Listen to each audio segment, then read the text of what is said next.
So none of that nonsense, Chloe.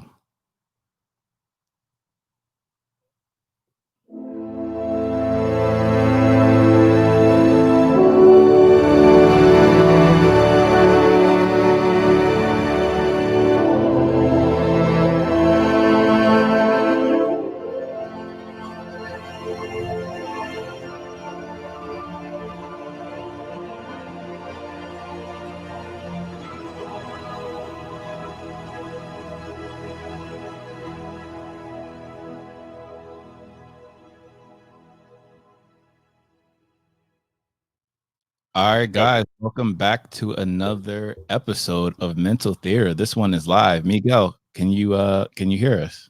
I can hear you. Can you hear me? Nah, that's so weird. That is weird. Hold on, I'm gonna check the YouTube stream. Let me see if they can at least hear you. Okay. Well, that doesn't really help. Say something again, Mike. Yeah, they can hear you. you. Hear me That's at all? good. But we need to hear you next.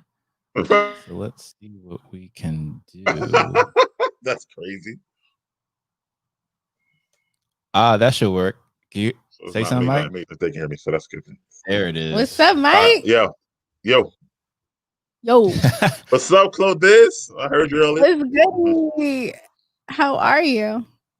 Hey, Happy man. Halloween. I'm actually working up. Oh, thank you. Same to you. But I'm on my lunch break right now, so it's kind of ready to get it going. Oh, okay. Yeah, I'm doing double duty. We were actually discussing earlier this morning our more thoughts about Tenet. So, we were as we were watching you and Tony Stark Jr.'s Big Mike, Little Ant spoiler review. So I guess as a mental theater team, probably should get into it. So, Chloe, what were your thoughts? Oh, wait. Before we do that, can we comment on my mental theater background that I created just for mental theater? Oh, nice. Wait, let's see. Is that Star Wars?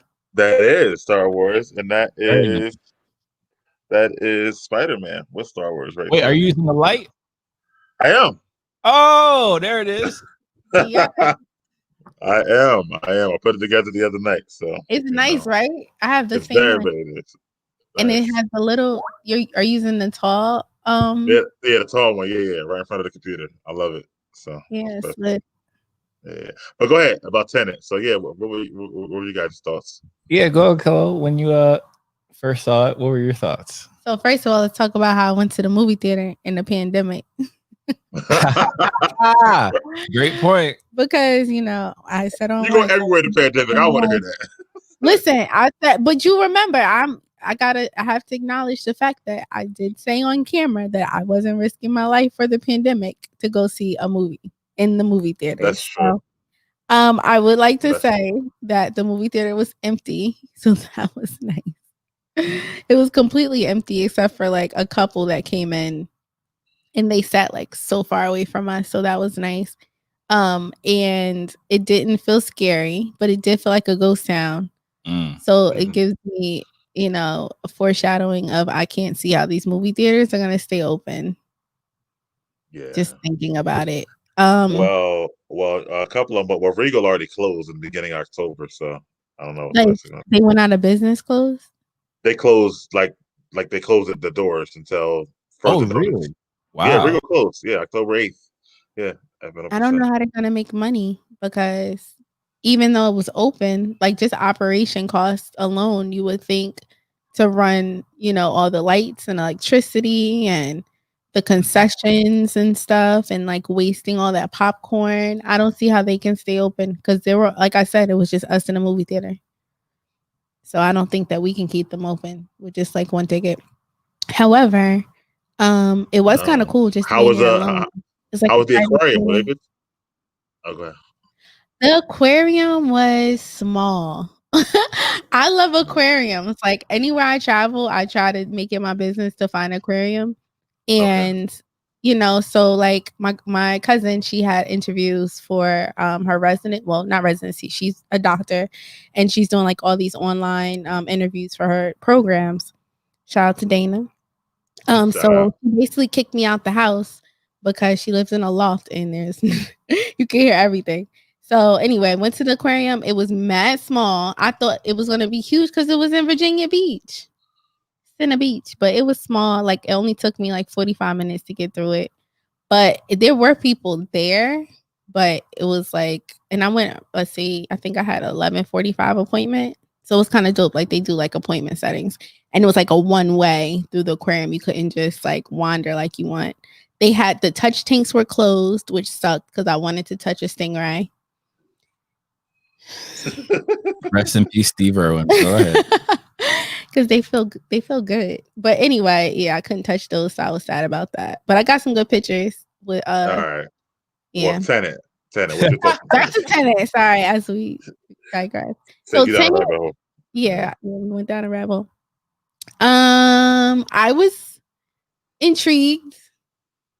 I'd say I kind of could predict a little bit in the movie, which I don't like because I don't like to predict stuff. I like to be so like, you know, unaware of what's happening because I like to be surprised.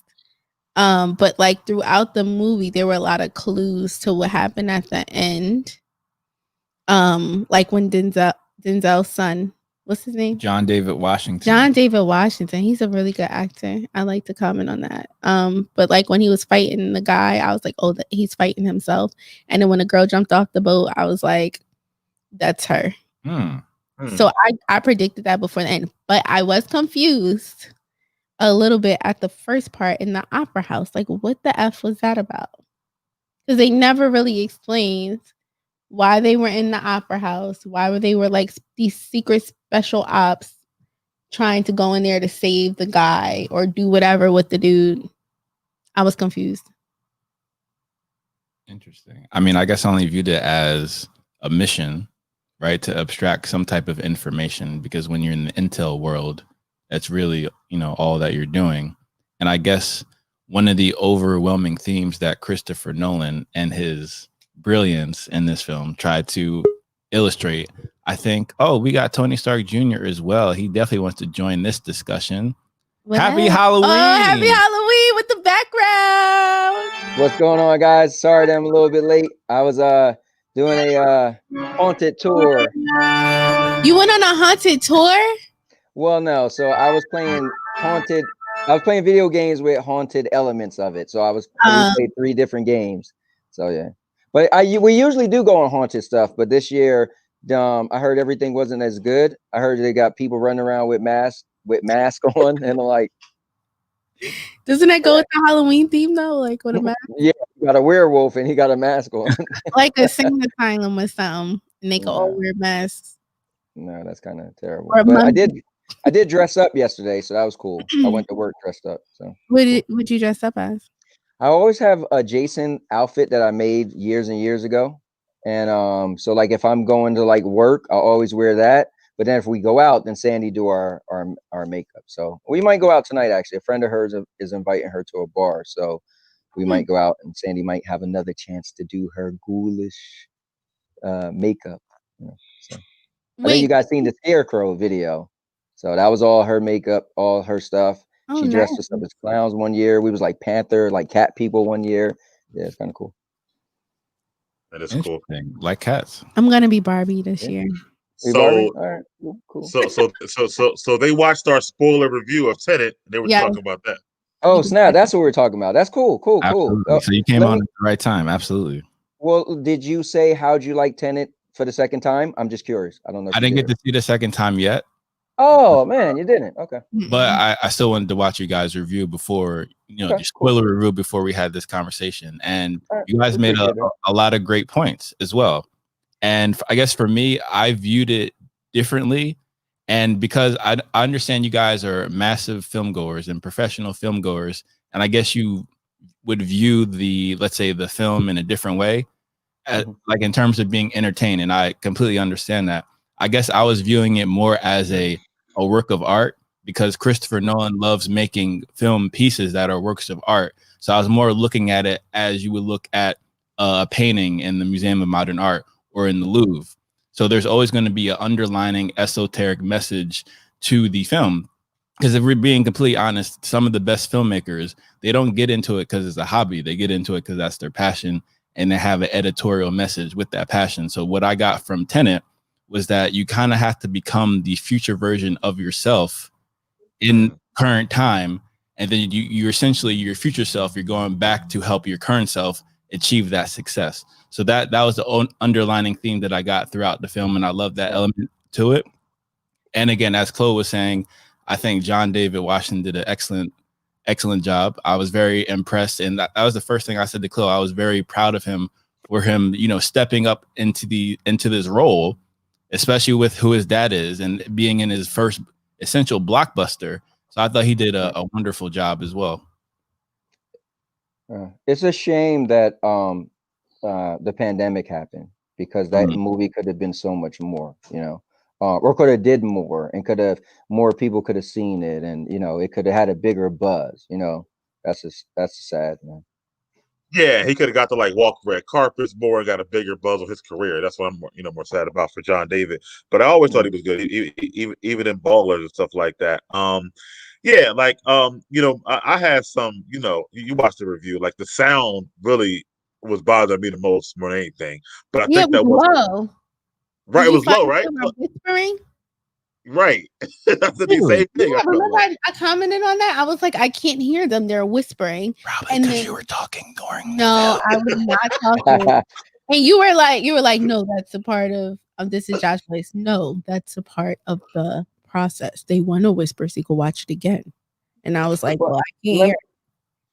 Let me ask you guys something. I think probably my biggest flaw of the movie, and I don't think it's them. I think fans ruin things because fans swear they know so much, right? But I think part of me not liking the movie as much as I could have, which is the elephant in the room, people compared it to Inception, right? People, we talked about it on the show where or in the chat, like, is it part of the Inception universe? Is it not? So you couldn't help but sit in the theater, sit in your chair and watch it and trying to even comparing it. Like, okay, so I got two things I want to unpack. One, me watching the movie, trying to figure out if it's part of Inception, which I'm sure we all clear that that's a no. And then two, comparing it to Inception.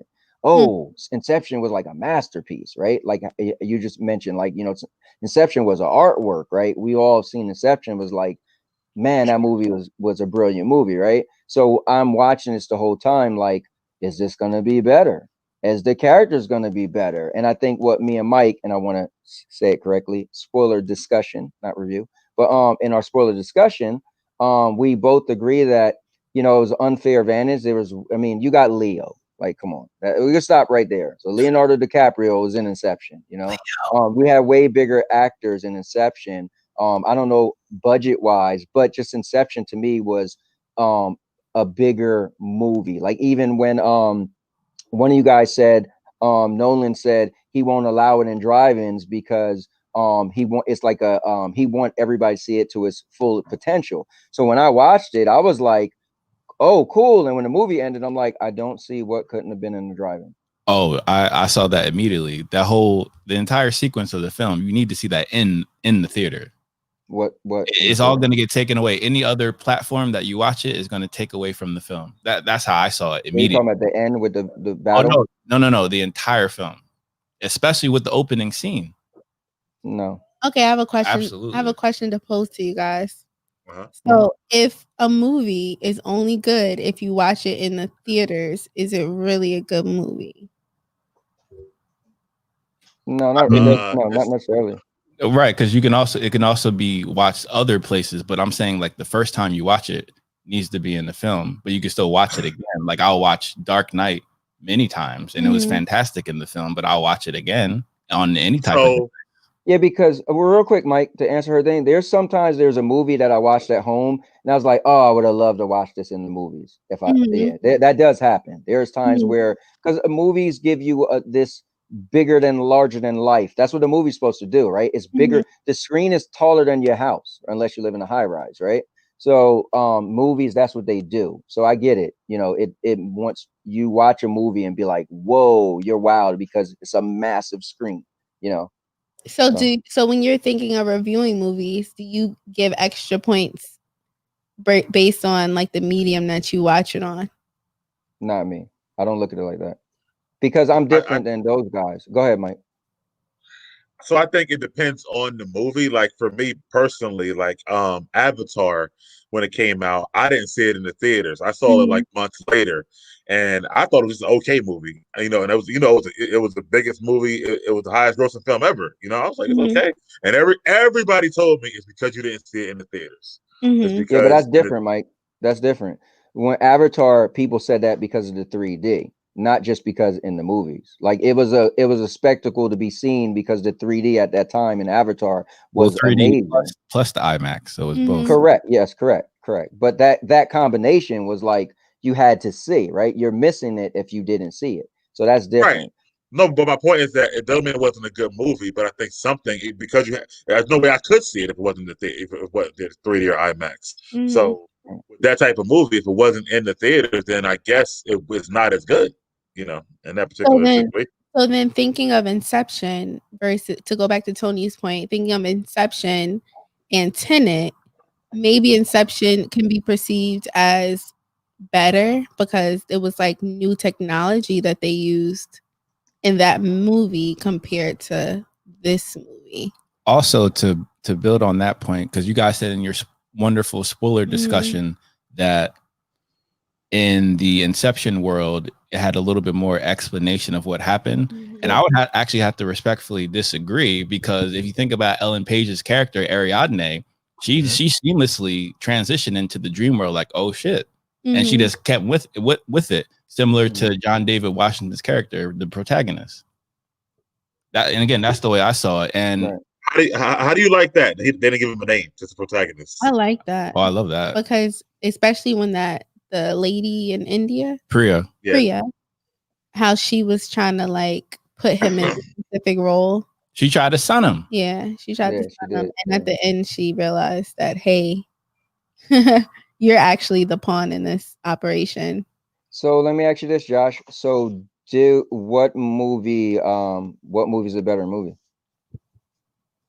I would have to see Tenet again in order to make that diagnosis, because I've seen Inception a bunch of times in theaters and also in other platforms. Yeah, I know. I feel for me, it's so clear. Like Inception was a more clever movie. Inception was a more like, if you said to me you have to see Inception in the film, I could get it. The way the world bend and everything, like it was a visual spectacle, right? Nothing about Tenet was visually like stunning. Like the car scene driving back and forth, that was cool, but you've seen that in the Matrix. I mean, I don't think like nothing about it visually stood out like that. Like when I seen Inception, I was like, whoa, this is crazy. You're sitting there watching Inception like, wait, what just happened? Interesting. I had that response to both personally, but that was just me. Like if you, like Chloé saw my face, I was completely captivated. Like, whoa. On what though? Oh yeah, like the entire film and the whole theme of the film. Well, in the third act, you had buildings blowing up and coming back together at the same time. That was actually a little bit different because it was like, I don't feel that wasn't nothing never done before though. That was just stuff being rewind. I feel like that you've seen that so many times in a movie. Okay, but again, at the same time, like the buildings blowing up and coming together literally at the same time. I haven't seen that before, personally. So again, as an entertainment value, I understand what you're saying, but that's not how I was perceiving the film. You look at it as a form of art. Yeah, that's cool. Right. Yeah. I also, not gonna lie, got confused towards the end. Like I got the premise of it. I knew where it was going, but there was like a lot of stuff happening where I was just like, there's too much going on right now for me to understand. Like the building blowing up and then coming back together. It's like, oh, I get it, but it's just it's like overstimulation for me. I mean, I do think that was another underlining theme of the film, because even if you look at the film score, the soundtrack by Ludwig Sorensen, who actually did the Black Panther soundtrack, and the whole theme is discombobulation. So as soon as I saw the film, I downloaded it on Tidal, and I've been listening to it ever since. So even throughout the film, you'll have sound effects of the breathing, and you can tell by the different instruments and how they use it. is supposed to create that theme of discombobulation. Mhm. So that again, I just took it as it was because that was the point of the film. And even Christopher Nolan got an EP for the film score. Did y'all realize that? Because I know we want to move on, but that Max, the kid Max, was the adult version of Robert Pattinson the entire time, stuff Of like Neil. that. Huh? Of Neil? Of Neil, yeah. Like Is Max that is Neil. Yeah, that's what when so I went with my well, Mike, you already know this, but well, you guys watch spoiler review, but yeah, my daughter's boyfriend picked up on that earlier on. I was like, yo, you might be right. We was talking about that in the theater. But yeah. Did they That's prove? Is that going to be in part 2 that they discussed that, or was that like explicitly? that would be nice. Yeah, I definitely think it was set up for part 2. And I thought this was an amazing audition for a Bond film for Christopher Nolan because I thought it was thrilling. It was very Bond-esque with the Russian eccentric billionaire. And I guess for me, because I love espionage films, and as Tony brought up, like heist elements of films, I thought this film was good old-fashioned espionage, right? Because essentially he's a black man who's a CIA agent who has to go into a world of billionaires. Like when you enter the world of billionaires, that's a different world, that's a different lifestyle, that's a different perspective. And there's certain levels of arrogance that goes into people who are billionaires. And I thought that was captured in a very clever way.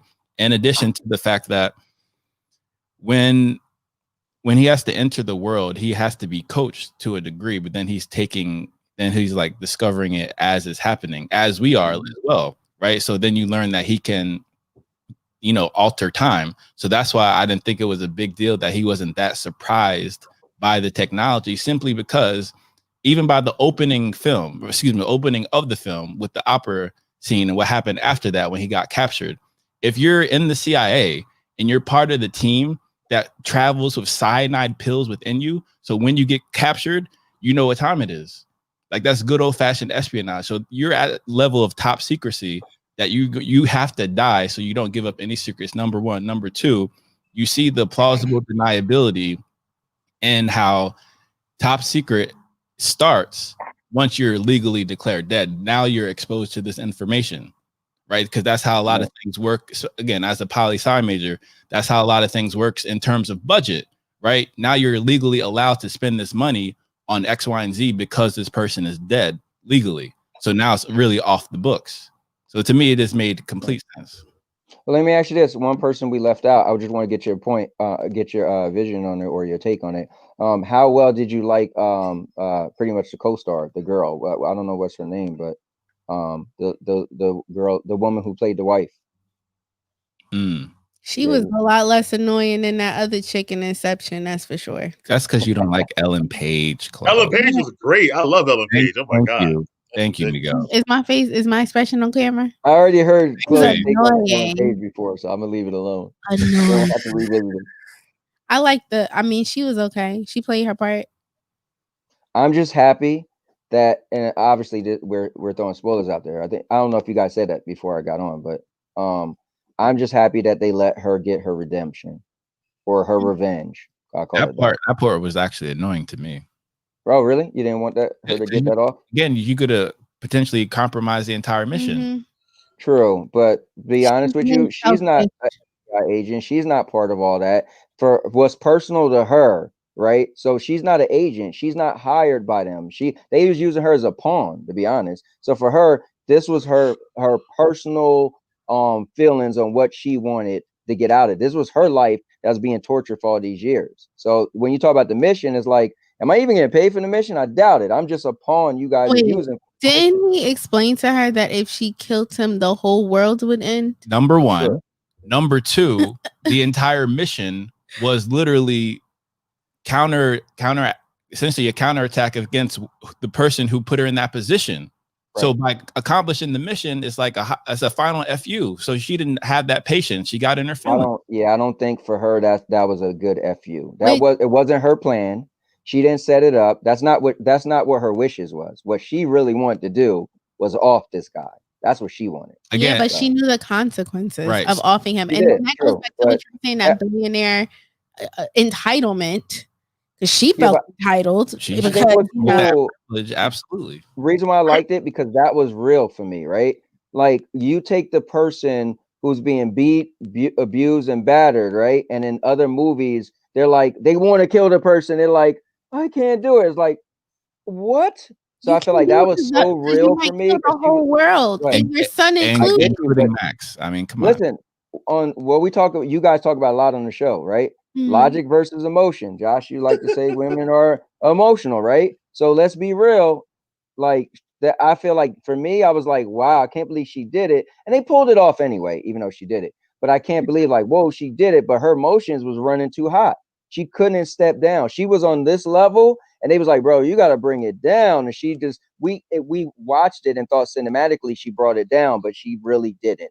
And she couldn't help it. And I thought that was cool that they actually let her go through with it to show she could not control her emotions and she had to get her revenge. Yeah, I was So, annoyed the same way I was annoyed at Star-Lord in Infinity War. Fuck are you doing?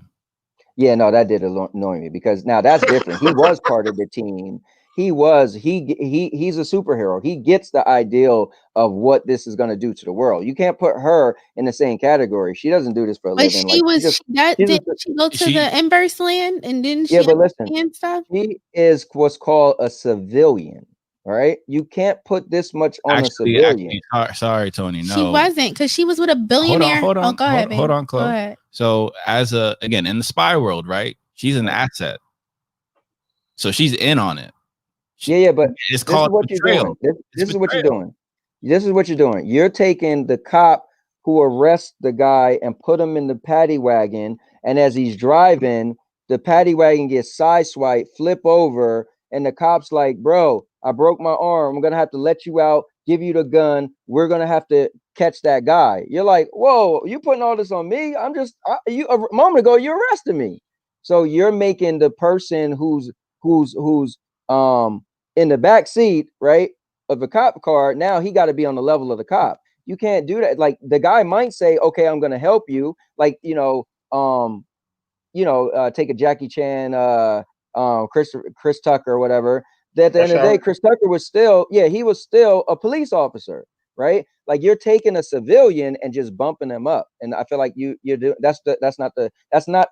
what she did was what a civilian would have done. Now, what you wanted her to do is what an agent would have done. Listen, you're an agent. Get your feelings together, Star-Lord, right? Star-Lord's he's an Avenger, or was an Avenger, but he's a superhero. Like, bro, check your feelings. But she's a civilian. You can't put that much weight on the civilian. They're gonna crack under pressure. They didn't go through training to not make the wrong move, and I thought that was really good. I would Anyway, I would 1,000% agree with you if she did not understand that if she kills him, the entire world, including herself and her son, would die.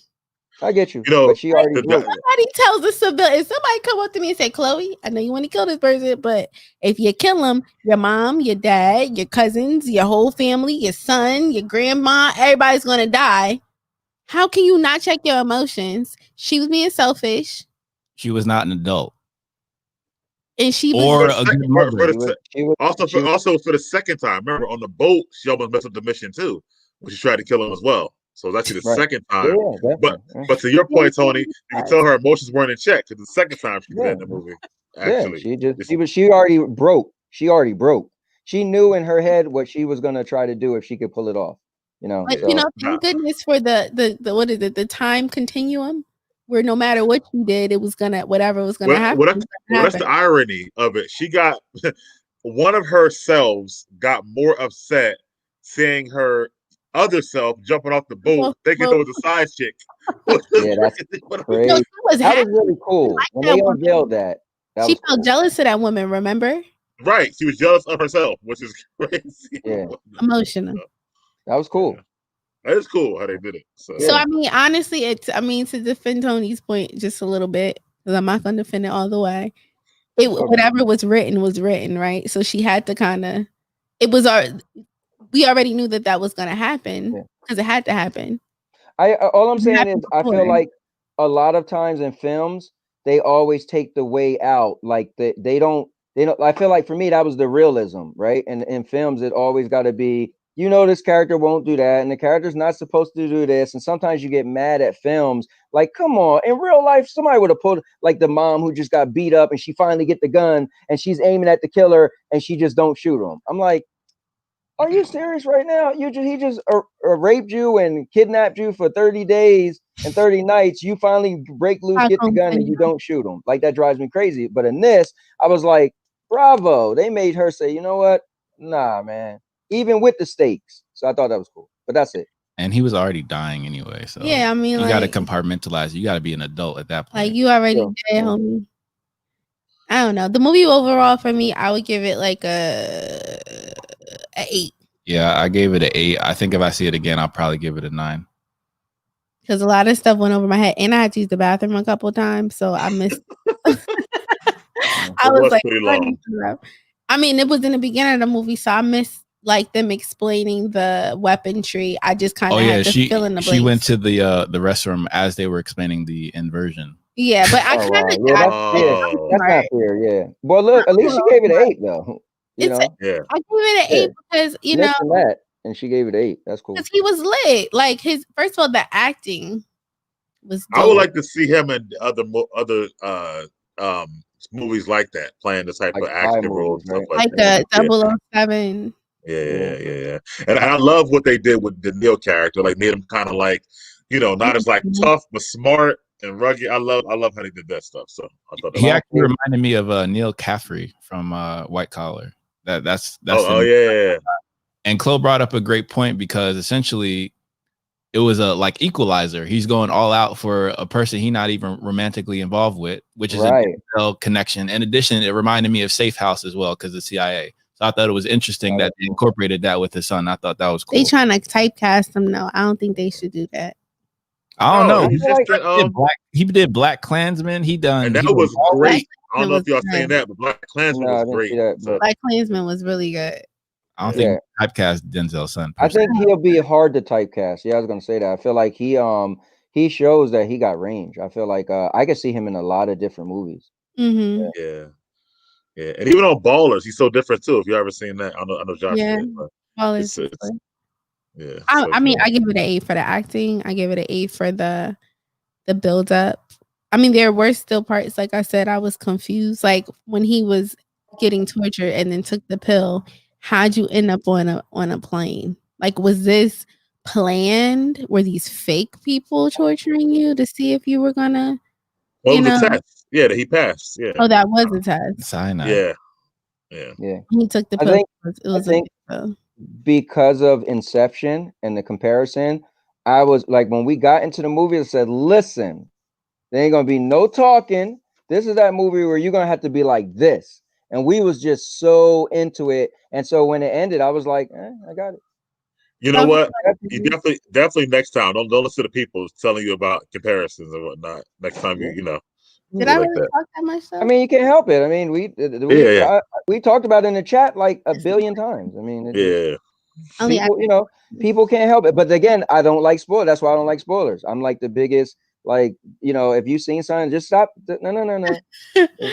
Apparently, guys, asking 2 questions was too many.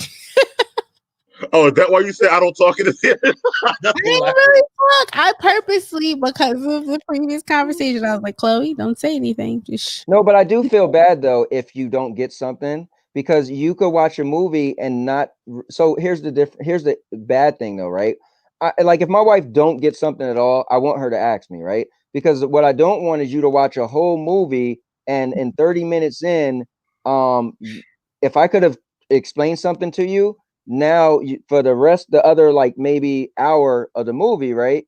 You totally took something that you didn't catch, and your perception of the movie is totally different than what the movie is. Now at the end of the movie, I got to really re-explain the whole movie. And you're like, what? But if I would have explained that one part, you'd be like, oh, cool. And then you'd have been on track, And that's fair. I guess as a person who also appreciates film as well, usually the film will describe it for you if you just wait. Several times. That is true. You just have to wait. You just have to wait. Because I mean, from an educator's perspective, like when we teach children about literature and like fictional works of art, which is technically a movie, there's a repeating theme throughout the movie. So, and then, you know, even in the preview, like when the movie begins, spoiler alert, it actually tells you how it's going to end.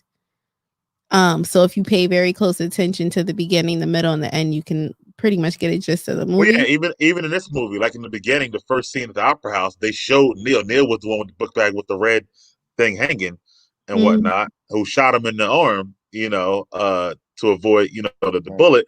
And then at the end, they brought it all the way back. He was the one. He had the same book bag with the red string hanging. Cool. So if you miss something, most likely it'll repeat itself. However, if you're not a person who's observant, like, you know, like Tony said, it can mess up the whole movie.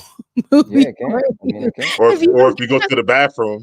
Listen, to be honest, right? When we were listening to you guys review or discussion, spoiler discussion, as Tony said, it was like putting stuff together. I was like, oh, it was going backwards at the same time. Well, that's good. That means you did a good job then. That's good. Because I was like, I got it, but I didn't like get it. You know, there's like underlining themes that you might miss or it goes over your head the first time you watch it. But I was like, oh, and then I was talking to Josh and I'm like, but it was going backwards at the same time as going forward. So then when the time crossed each other, he's like, yeah, that's when all the action stuff happened. And I was like, oh. Yeah, but let me ask you this, Josh, let me ask you this. Go ahead, Tony. You gotta admit though, where was the enemies at the end? That did bother me. Like when they had two different army groups, but like cinematically, they showed like one person, like the guy with the rocket that fired back, right? I feel like that was such a weird directed scene for me because it was like it would remind me of G.I. Joe cartoons where you see the guys running and it's all these bullets flying, but no one got hit. And like, well, at least G.I. Joe showed enemies, but this was weird. It was like, I didn't understand them not showing enemies. It was such a strange thing for me. Well, I guess the enemy is the Russian billionaire and his henchmen, and essentially it's his army that they're fighting against. So I definitely get that. I just didn't know visually why we didn't see people like they just didn't. I think because they were going in different directions. Like some was going forward and some were going backwards. I think that's a part of it. But I understand what you're saying. You would have wanted to see more action at that point. Well, but, no, just period. Like that. I don't feel like that don't negate the directing. To say like visually, like to say like there's going to be a bunch of soldiers right there. And you're gonna see them shooting. You're gonna see them shooting. Like yeah, it'd have been cool to see some soldiers get shot, but just to see like visually at that end, and that ending scene was long too. I mean, they were shooting for a while, dipping, ducking, shooting. You just never seen enemies. You never seen when they shot who they were shooting at. Like you just seen the guy with the rocket, and that was literally it. And I was like, it was a weird scene to have a war, but you don't see. It was people running and dodging and waiting.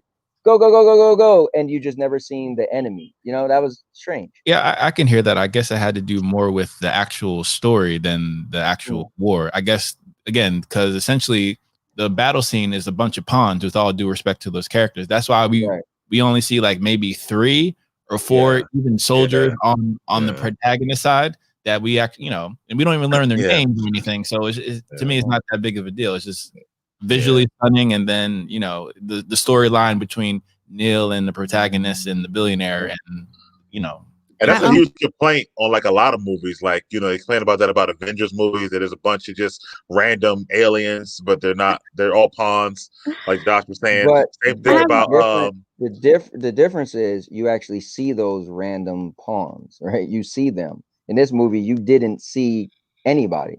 Like besides a dude shoot a rocket launcher. And I think that's the point, to keep your focus on the actual storyline. Oh, because it's just okay. I have another question. This may be silly, but I'm gonna ask it. If the protagonist, he didn't find out about this technology until he died, quote unquote, right? How all these soldiers know about this technology? What makes them so special? Well, again, if you have that security clearance, that's a decision. But like, why is it that these people have all this knowledge and the protagonist didn't get this knowledge until, and he was a special ops person because he got sent on a special mission. So why didn't he know this? Right, but he's also in more of a control situation. like he's going to be able to influence things because they are essentially, with all due respect to those soldiers in that position, they're all pawns. He's the one controlling the pawns. So, okay, Yeah, I mean, so at the end of the movie, basically, he is the orchestrator. The protagonist is the orchestrator of everything, but he just doesn't know because time is repeating itself and he's in a loop. Because from what I understood, and correct me if I'm wrong, it is a loop. No, it's different timelines at the same time. So on the last scene, there's two protagonists. There's three Neils, and there's two protagonists at the same time. So it's not a loop. It's just different timelines happening as we're all seeing it. Oh, no. But it's a loop because so it's more than one timeline going on. Yeah, right. I didn't see it as a loop either. No, the reason why it's not a loop is because they choose what time they want to go back, right? Remember, they could pick and choose, hey, let's go back to 1948 if we choose to. Let's go back here and there. I think one of the coolest things was in Avengers, they said it blew their mind when they kept saying like, oh, this is how the future is. What are you talking about? It's like, what? And it was cool how they said, you're looking at the way time travel is, the way you're looking at it is wrong. And it was mentioned Back to the Future, right? So I think if you just look at it as, hey, he should have known, why, how come he didn't know? Well, it's simple. Imagine people who in real world, right, have clearance for Area 51, right? But a cop wouldn't have clearance or a Marine wouldn't have clearance for Area 51. Those are two different divisions. So it made no sense for him to even know until, like Josh said, he died. Now they was like, okay, we could give, you done seen a lot and we value who you are. Now we could explain to you what's going on. So when I say a loop, right? Remember the part when he was fighting himself? Right. That happened. Right. But as Mike said earlier, that sequence is a loop. That specific time period. But you can go inversion at any time in history. Right. Exactly. But in the past, he fought himself and he just didn't know he fought himself. Okay.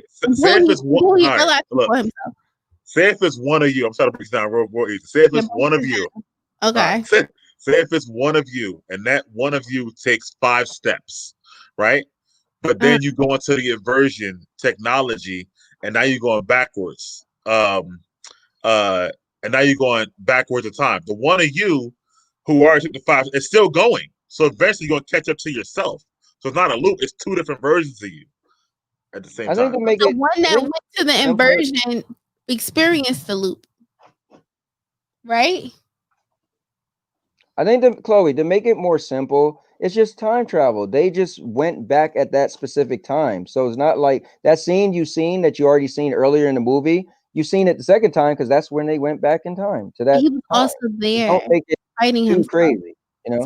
So initially when he was fighting himself, he was fighting the version that went back in time, and then it went back forward. It's like just like in Avengers when they go back in time and the Hulk sees the Hulk from the Hulk from before, right? It's just 2 different timelines. It's not a loop. Yeah. It's just make it that simple. Let it be that simple. The only thing in this is, which is clever, is there's a timeline that things go back.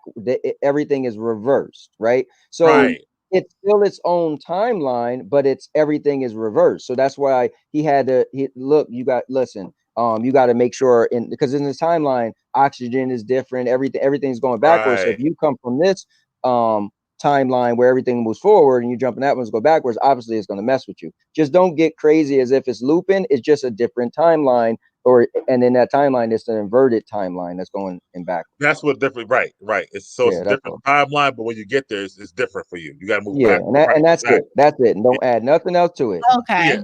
So it's like timeline number 1, timeline number 2. Yeah, absolutely. So I think there's a hint within the term which is called inversion. So it's inversion to a specific, like as Michael was saying, the 5 steps. So it's inversion for those 5 steps, that specific event. So then are there multiple inversion timelines? Well, of course, because there's multiple actions. We remember when he went through, finally, he saw the bird flying backwards and all that. Okay, so y'all might have to go see it again. At the end, there's 3 Neils at the same time during that whole army thing or whatever like that. It's really 4 if you count Max. But yeah, it's really crazy. Yeah. But I gotta go. I gotta get back to work, guys. So I'll let y'all finish up on the show. For hold on, for Chloé, I would say, listen, I'm gonna treat her like my daughter. When you go to the movie, say, "Do you got to use the bathroom before we go in?" Just to make I sure. know. Listen, next time I will be prepared. He making me drink all this water, so If there is a next time with your behavior, I don't know.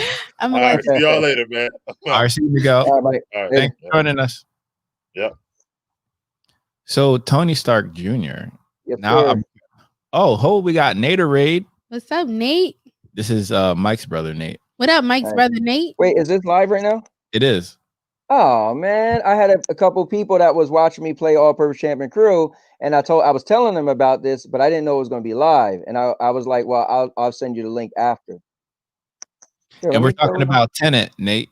Nate Dizzle, Naderade. Yeah, it's not a loop. Wasn't there a show called Looper? Looper, the movie. And that was Looper. a time loop, right? Am I tripping? No, that wasn't. He was able to pretty much like teleport. So he was able to just jump. Jump wherever he wanted. No, sorry. I'm wrong. That's the one with Bruce Willis. Jumper. No, that was Jumper. Jumper. I'm thinking about Jumper. Sorry. I apologize. I'm thinking about Jumper. Perhaps you should just stay in the loop club. First of all, I like that movie. If I would have had power, it would be that jumping through time. Me too. No, whenever people ask me, I agree. Me too. Oh, like Nightcrawler. Yes, just like Nightcrawler. Yes. Think about it, right? Imagine this. On your lunch break, you say, you know what? I'm going to the Bahamas. First of all, on your lunch break, I would just be jumping everywhere. No, you wouldn't even need a passport. You wouldn't need a passport. Weren't there bad guys? I mean, there were like an army of people that were against the jumpers that were trying to kill him. Yeah, Samuel L. Jackson. Yeah, it's not fun. I'd rather not jump if I have to deal with that. So Tony Stark Jr., I'm actually curious about your thoughts, which is next on the agenda, which would be about Spider-Man 3 and the potential of a live-action Spider-Verse with both Andrew Garfield's Spider-Man and Tobey Maguire's Spider-Man. So Tobey Maguire Spider-Man is my favorite Spider-Man.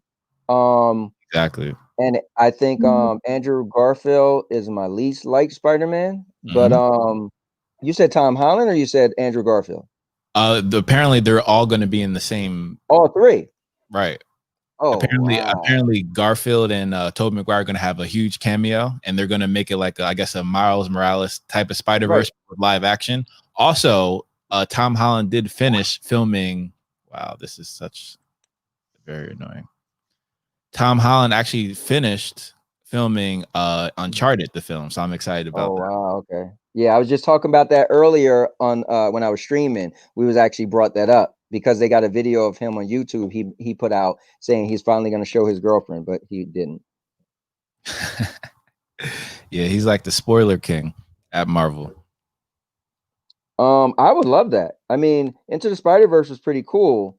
So just to have a live action version and you could have legitimate different Spider-Mans like that we've grown to know and love, right? So because I think anything that is anything of substance is because we put substance into something, right? So the fact that we had this guy for 3 Spider-Mans, this guy for a bunch of Spider-Mans, this guy is the current Spider-Man, like that alone holds so much value, you know, and would just instantly make it's like when you think of oh, they're gonna reboot this or they're gonna make this, right? Oh, they're gonna do Resident Evil. Who's gonna play Chris? Who's gonna be Leon?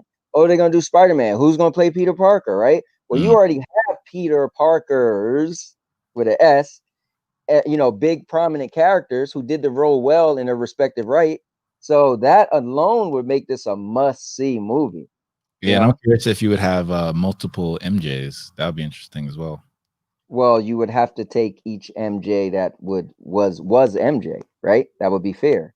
So that alone would be crazy. Yeah, that'd be very interesting. Yeah. Who would be the villain? Isn't it supposed to be the Sinister Six and this Spider-Man 3? Listen, if they could pull that off, because I always get a little afraid of them trying to do too much. Because I know this is different from you, but Spider-Man 3, a lot of people didn't like it. And because a lot of people feel like it was so much going on, right? You had a bunch of villains, you just had a lot going on. But I feel like if they could pull off, because when you think about it, look at Avengers, right? There's a lot going on. There's so many characters, right? They got that right. So if they could pull off the Sinister Six, because you're gonna have 6 prominent villains. That would be amazing. I mean, you just want stuff like that, right? Like, who doesn't want Sinister Six? You know, or I mean, they didn't do it great in X-Men, but Apocalypse and his crew. You know what I'm saying? So exactly. I think it's harder to cast or to pull off a bunch of people or a team or a group or a squad. You know, that's always a little hard versus a singular character. So. Absolutely. And speaking of different characters,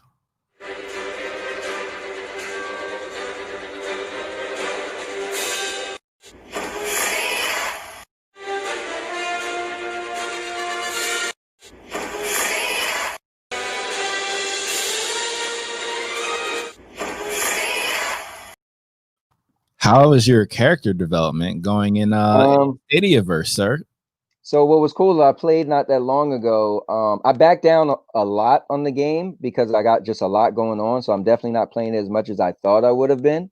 But I got my Hulk. So you could get up to level 50. You can't go higher than 50. And then on your power scale, you can't go higher than 150. So I got my Hulk to 50/149. Wow. Yeah.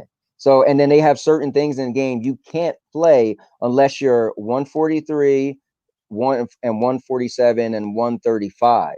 So now I'm strong enough to do all of the end game, so to speak, content, which is kind of cool. Very cool. So, and just to answer Nate's question, I think we can all say that Toby's probably our favorite. I agree. Yeah, I disagree. Oh, you like Tom Holland? No, my favorite Spider-Man is Miles Morales. Duh. Well, that's fair. He's my favorite. I think live action might. Yeah, I guess he didn't say live action. Said your favorite Spider-Man, and the movie is Into the Spider-Verse. But he's not even a Spider-Man until the end of the film. Spoiler alert. He's a Spider-Man when he gets bit. He's a Spider Boy, Chloe. It's the same. He's what? Spider Boy. He's what? 13, 14, 15? When he first got bit, he was Spider-Man. So why Miles Morales can't be Spider-Man? Well, he was like 17. Nah, when his uncle died, he became Spider-Man. Okay, when real life hit him, and actually when the spider bit him, he was Spider-Man. Oh, live action. Thank you, Nate Dogg. Let's not go into the Spider-Verse. Why can't we talk about the Spider-Verse? Because you're going into a rabbit hole in the Spider-Verse. He lit. Miles Morales is lit. I can't wait to play that game on PS5. That's going to be amazing. It looks pretty cool. Man, I got to do myself some justice and go back and play Spider-Man. What was the girl? I haven't played it either. I got it. Which girl? Okay, cool. Tobey Maguire's girl. That was Kristen Dunst. Right. Yeah, that was my favorite. That was my favorite Spider-Man. That's what we were saying. Yeah, I agree. But I think Tom Holland, I think he's slated to sign a long-term deal. So he might be the next, quintessential Spider-Man for the next decade or so, kind of like how Robert Downey Jr. was with Iron Man and whatnot. So he might be able to overtake Toby. I'm not yet. Right. He might be on that path. Yeah, well, here's what's cool is he looks so young, right? He started off with his Spider-Man in high school. And so this is going to be cool because if he signed that role, because when we was talking about who should be Wolverine, we all said, well, it would be cool to get a younger person so we could have longevity, right? So we don't have somebody saying like, oh man, the workouts are too strenuous, I'm too old for this. So that's smart on their part to lock in Tom Holland. How old is he? What is he, like 27 or 20, like 25? I don't know. He might be under 25, Tom Holland. I feel like 22 or something. Yeah, but he looks so young and he's playing a high school kid. So yeah, man, lock him in. Lock him in because he's 24. Okay. Yeah, so lock him in. He's doing a great job. And that's all we want. We want a good, a person who plays a good superhero, and that's what we want. We want these movies coming. We want tie-ins. We want good villains. So, this is what I hope though. Hollywood has a point where they feel like one movie failed, so let's end it, right? But I feel like, let's say we get a Spider-Man 3 with Tom Holland, and for some reason, people wasn't so sold on some of let's say they do Sinister Six, right? For this one, right? And man, I don't know, it's too much going on. Like, okay, fine, you had one bad movie. Like, just let's make one more first, right? Because I would love to see one more after Spider-Man 3 with Tobey Maguire, and he could have brought it back, right? So I don't like when Hollywood just say, Didn't work out. We're done now. Scrap it. Speaking of Hollywood, Nate is making a brilliant point here. Tom will be on for a while if Sony, Marvel, and Disney can come to an agreement on where he should be. Absolutely. I mean, I think Tom is definitely on board for that. And Mr. Urban World, recognize that name from And Now Your Mom. Yes, sir. Thanks for tuning in, man. I apologize. I didn't realize this was going to be live when I was telling you about the show. But Mr. Urban World, you would love this show. It's really cool. This is like, Josh, this is such a niche show, man. And I know, you definitely got a lot going on. I got a lot going on. But this is the show you might want to rethink that maybe might need more than once a month, because I feel like I know so many people that would, especially, let's be honest, we're all Black people that's like kind of nerds. Like, we're allowing ourselves to not be the quote unquote, bro, you read comic books or whatever. Like, yes, I do. This show is so like, it's awesome. So absolutely. Mr. Urban World Theater was actually taken, so I had to use mental theater and spell it in the British way. But yes, absolutely. So I think my question I want to ask you as our professional gamer here, right? Do you think that they will do Uncharted justice? And do you have any hope for the Assassin's Creed live action show on Netflix? Okay, so two questions. So one, let me get into the Uncharted thing. I'm bothered by Tom Holland being, to be honest, I was talking about this. He don't have to look for me as Nathan Drake. He's a smaller guy. Like, but my saving hope is that on Uncharted 3, it started off in like the first few hours, you played as Nathan Drake young, from when he was actually pickpocketing people, and he started off, and when he met Sully. So again, it's supposed to be Mark Wahlberg, right? Which is Mark Wahlberg. I'm gonna get into that, but I don't see him as the person I would have chose personally as Nathan Drake, but I think he can pull it off. And again, looking young, he could have a couple of them to where he's a little older looking for me, where I'm like, man, he did it. Because I always go back to Hugh Jackman. Nowhere in my life that who's this dude gonna be Wolverine? I can't now. I'm like, dude, he's Wolverine. I don't care who else they get. Now, Sully, I don't know, man. I can't see no Mark Wahlberg being Sully. Yeah, like, I can't see it either. But he's gonna nail it. Like Mark Wahlberg, because Sully's personality, you definitely could see Mark Wahlberg play his personality and a younger Sully. But I feel like Mark's a little too jacked for me. Mark is just like too a man's man for me, where Sully was just smooth. Like they're both smooth, but Sully was a different. Like Mark Wahlberg is physically like, I don't know. He just doesn't. I don't see him as Sully, but I know he can be Sully. Right. I know he's gonna pull it off. So, and then the second thing was you asked me about the Assassin's Creed. I think they're gonna get it right. I have this feeling that they know they. So here's the cool thing with trial and error. I got a feeling that they did what they did with the movies, and they didn't execute it to everyone's liking. Because I'm like you, I was like, you know what? I mean, it was a good try. Yeah, I feel like it was a good movie, but they should have had what's his name? What's the main guy name? Desmond Miles. He should have been in the movie. Dude should have been him, or he should have been. Yeah, I agree. I don't know why they do that. They did the same thing with Resident Evil at first. The main person is the girl who's not in Resident Evil. Like, wait, you just created a character, and then you put the characters, sprinkle them in throughout, but it's still about her, and she's not even ever in Resident Evil. Like, I'm confused. Absolutely. So I think one of the main reasons I was so excited, besides it being PlayStation 3, was to play Assassin's Creed, the first one, on PlayStation 3. Like, I saw the trailer, and I was just like, whoa, what game is this? Right. So I absolutely loved the franchise. I was I was happy they made a film.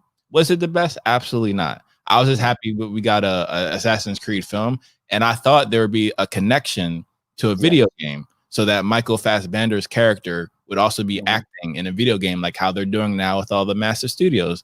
But Ubisoft didn't do any of that. No. So I was like, oh, that was a missed opportunity, as you said. And Mr. Urban World says, when it comes to gaming films, 9 times out of 10, they disappoint me. I think the entire gaming world can agree with that. And I'll keep my fingers crossed for Assassin's Creed. And Nate Dizzle says, "Oh man, I agree with Ant. Tom is too young. Nathan Fillion had a great fan film, right age, right personality. Wish it was longer."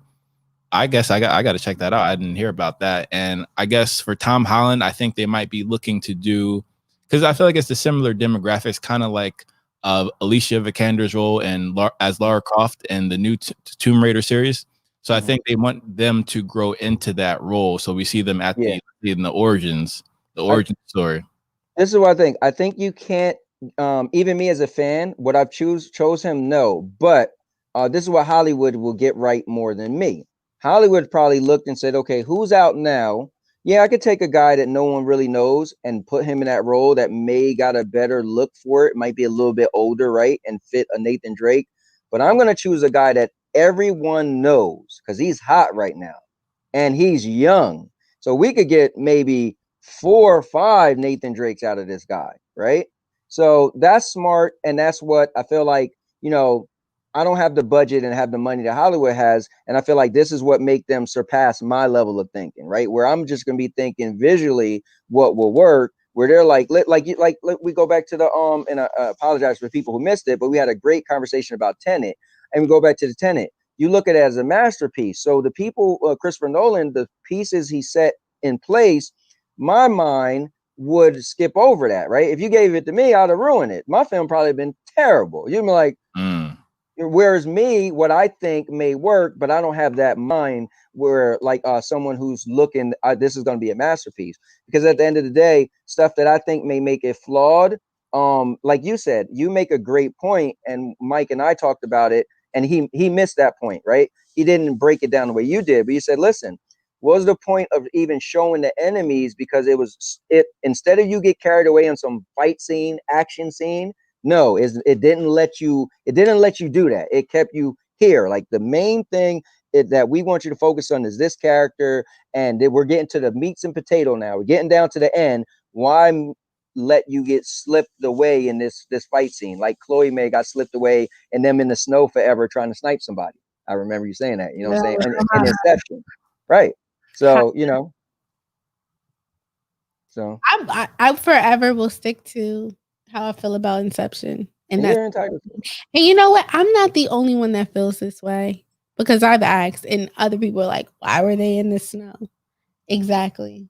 I mean, does it really matter? It matters because it ruined the movie for me.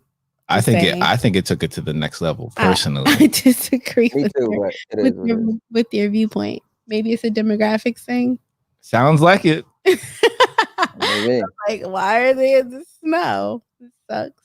Yeah, and what is his name? The son was like, couldn't you guys pick a beach? But my point. But I think that was the point, to pick that snow level. Because again, I'm looking at it like a video game, right? Like you want to pick a level with different variations to make it difficult, because you're on it. Again, it's a heist movie. You have a timeline, right? You have to be at a specific place at a specific time. It's a maze or a labyrinth that's going to guide you through that level. So that's literally the entire point. And on a beach, how you going to do that? First of all, people get stranded on beaches all the time. Look at Castaway. And look at Pirates of the Caribbean. I don't want to hear that. I don't want to hear that. That snow scene was unwarranted. Oh, man. Wait, okay. Don't bring that up. That's probably one of the trashiest movie adaptations ever. But I get it. Rod Julia's last movie. Let me say this to you, Josh. Here's something I brought up before, because we've discussed this real quick, and it has to do with Tenet, though, to kind of make my point. Remember I said I liked Endgame more than Infinity War, and people was like, how? So, and Tenet is my point. The heist type stuff is such a big plus for me. And that's what you got in Endgame. When they had to plan on going in the past, like I like when movies do that. But Infinity War was straight, listen, we just got to go fight everybody. Everybody came together, had a big war, and it was cool. But that heist aspect of, listen, you got to have your watches. Make sure you set your times. You got to have your PIM particles and stuff. You got to make sure you go into 19 whatever, and you go here, and you go. That is what made me say, okay, they're both great movies. They both didn't have hope. But I'm gonna, I'm gonna have to say it. Sorry, but Endgame goes here for me because of the heist aspect of it. And which is You know? why you love Inception, and I completely Yeah. understand that because it was an Yeah. organized heist, 1000%. Yeah. So you like Yeah. how it unfolds? I like the planning and preparing to go into to do a certain mission, you know, James Bond type stuff, Mission Impossible. Like, how cool is it when they come up, James, you got to get your gun, you got to get your phone that it could be a laser beam, you got to pick the car, it's like that preparation always is really cool to me in movies when movies do that, you know. Also, we got to give a special rest in peace to Sean Connery, who passed away today. Yeah, man. Best James Bond of all Wait time. a second. Why did What? I didn't know this before we filmed. It was sent in the group. It was in the chat, yeah.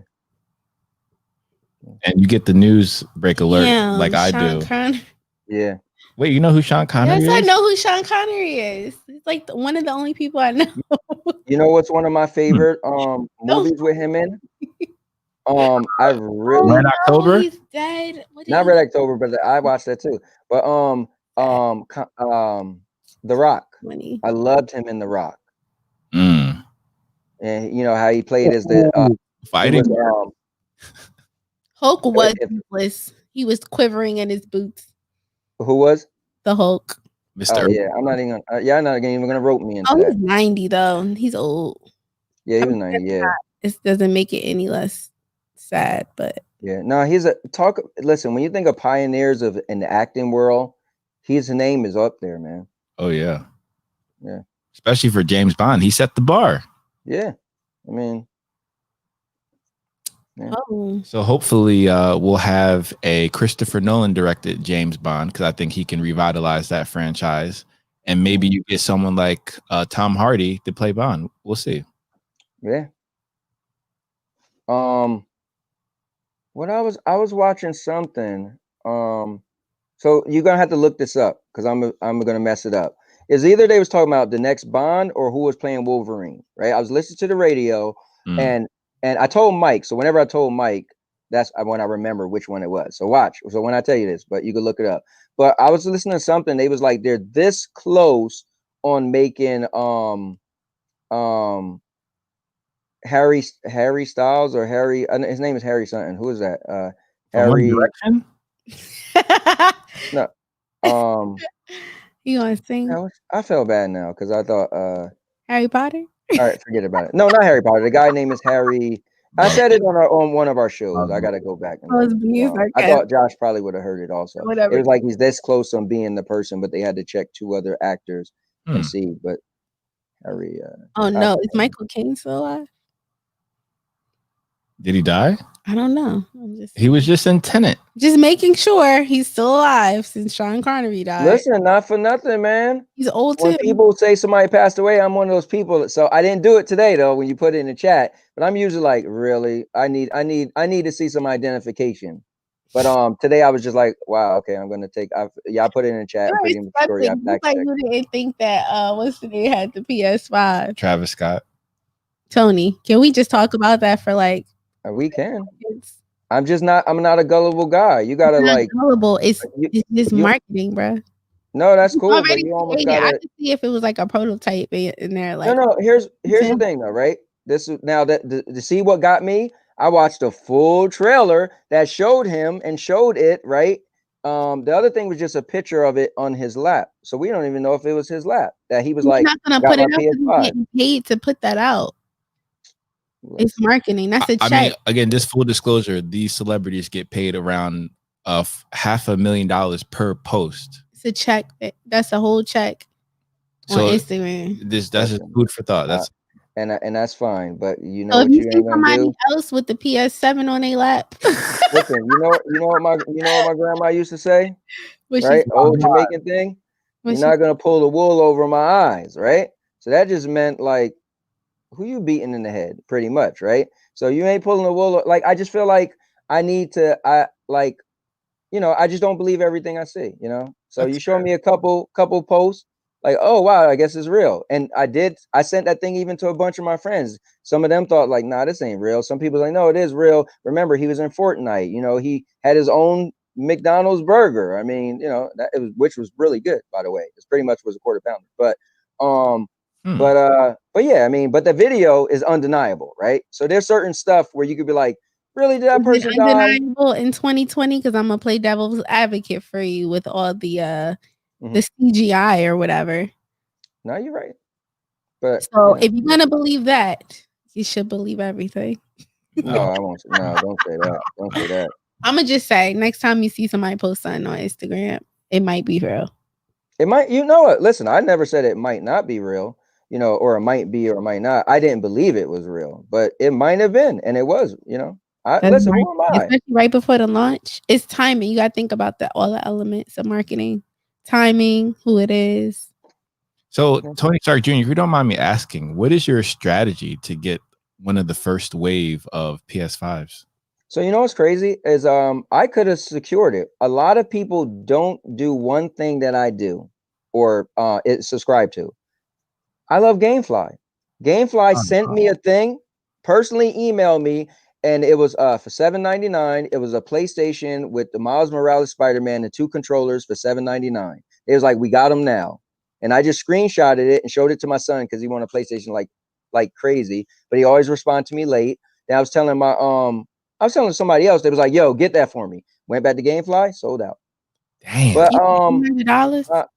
It's yeah, $7.99. It's a package. Yeah. It's a package, yeah. You get a game, 2 controllers. It's already going to be 500. It was the PS5 or the little one? Probably the big No, one. it was the big one. Yeah, it was the disc. Damn, so $300 for 2 controllers in the game. But it's a PS5 controller, Chloe. It has different audio elements. They're gonna charge $100 a controller. I'm not sure how much they're gonna, but they might be. Yeah, the DualSense controllers, that's what they're called now. They have a lot of new technology. Oh, sorry, my language. Nah, but what's BS about because them PS5 4 controllers be trash. Eventually they go out and you gotta buy like 6 controllers. I mean, Chloe, depends on how much you use it. Chloe, let me ask you a question. That's just like a phone. Nah. Yeah, I was gonna say that. You had a car before, right? Nothing lasts forever. Everything has what's called wear and tear. So I mean, that's just, it goes with the same. My hat got a chip in it now. Like, you got insurance on that? I don't. I should have got some. This hat cost like $45 and I got a deal on it. I'm just saying. And I bought it at a legit rodeo. Wait, he's a cowboy. What rodeo did you go to in New Jersey? When I was doing kettle corn. When I was doing kettle corn with my stepdad, there was an annual rodeo at what is the place called? But it's in North Jersey. Trying to think what's the name of the city. I'm not a big North Jersey guy, but so I skipped the PS5 and renting a power cloud gaming PC. It's more powerful, and 13 PS5 games are coming to the PC. No, you know what? So here's the new thing, Josh. A lot of people are saying, and I feel like the companies are shooting themselves in the foot a little bit, but then I say no. Here's the thing. There's some people who are mad that PlayStation and Xbox are allowing some of their exclusive games come on PC. But here's the thing, right? And this is why I gave Xbox some credit. I said, here's the thing. There's the puppet and the puppet master. So who's the puppet? Who's the puppet master? The puppet to me is the person who say, I'm going to sell way more systems than you. Okay, fine. You outsold me in systems. But the puppet master is the person that say, I'm going to sell subscriptions because people on your system are going to be buying my stuff on your system. So while you're bragging that you sold more systems, people are still going to buy our games on your systems. And thus I'm still going to make more money. So my thing is, why are you getting mad at Sony if they're going to put some of their games on PC? Now it's a console war. They didn't say Xbox was going to get them, right? So we still have our war, but PC, we always looked at PC as not different than console players, right? So it's not going to kill nobody to like a guy I was talking to was mad about that. Oh, stupid. That's why I'm not getting the Xbox now because they're going to put their games on PC. Like, bro, you take your little $59.99. Well, actually they said that the new games are going to be $10 more. So you take your little $69.99, right? And go cry somewhere. Like you want a big company not to make extra money because you're mad because they want to make their games reach more people and make more money.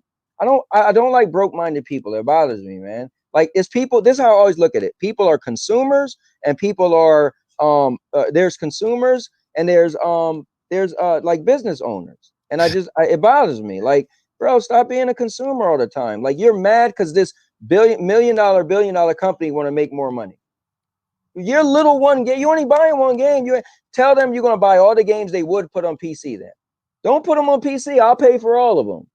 No, it's about the exclusivity. People like to feel special. True, I get it, but PC ain't harming you though. That's my point. Right, I agree. I mean, Now, I played The Sims on PC. I don't. Oh, really? Yeah, I didn't like it on PS4. What type of activity did your Sims do, Chloe? My Sims was lit. Don't ask her that. And you better say allegedly. Ellipsis. Yeah, My right. Sims, I had the cheat code too. Oh man. My Sims is rich. Yeah, but Mr. Urban World, not to come down on you, but I just feel like it games going on PC isn't harming anybody. Exclusive game to go to Definitely PC not isn't harming harming anybody. nobody. 'Cause Yeah. And I In a think video game. to Tony's great point about the business aspect, because the technology in these consoles are incredible. So they got to make Right. their money back somewhere. I feel Yeah. like the cost for production is a lot. They're going to be losing money. Yes, it's a no. Listen, if you're a gamer, it's a known fact that these companies lose money on systems. They sell a $4.99 system. You're like, man, that was $4.99. You just realized they lost like 60 or 80 bucks. You bought that and they lost money, so How they they have to lose make money money? back, huh? I'm confused. The cost of production. So for Yes. example, if you buy a Ferrari for undervalue, Okay, question. So these video game consoles, are they getting money from the video game makers? the developers. So the developers. So does Fortnite have to pay PlayStation to allow PlayStation to let them stream Fortnite? Yeah, so here's how Fortnite works. So Fortnite is in a really cool spot because the game is free, but they make so much money on the extra stuff. That's why all the games are going to live service, right? Because companies realize, like for instance, let's just back up a little bit. You play games on Nintendo, right? Let's say we all play Mario Brothers, we beat it, right? Those companies only can make so much money, right? Once they sold so much and people stop playing them, then you're done. That's it. You're never making any more money. I'm asking, does Fortnite have to pay PlayStation? Yeah, I was getting to that. So my bad. what Fortnite does is they do a partnership. So when Fortnite put their games on different platforms, the other platforms can make 30% of what people purchase, right? So Fortnite's free, right? Free. But kids buy V-Bucks and all that stuff. So if you put Fortnite on a platform, they can make 30% of what's, so Fortnite's still getting 70%, right? So take your 30, right? Because I'm gonna get 70 and my game, we didn't yes, they spent money to come out with the game, but they're making they're right now is like the biggest company to come out, and they're doing it right. They're making so much money on these little outfits. Well, I say that to segue into Sony and Microsoft losing money on each console. They're actually not losing money because they're making it affordable. And then once people buy these consoles, they're locked in to these games, and then they're still getting money on the back end. So we can say they're losing money, but they're not. That's just a strategy. I mean, no, they are. So fact is fact. They are, but yes, to your point, they're gonna make it up.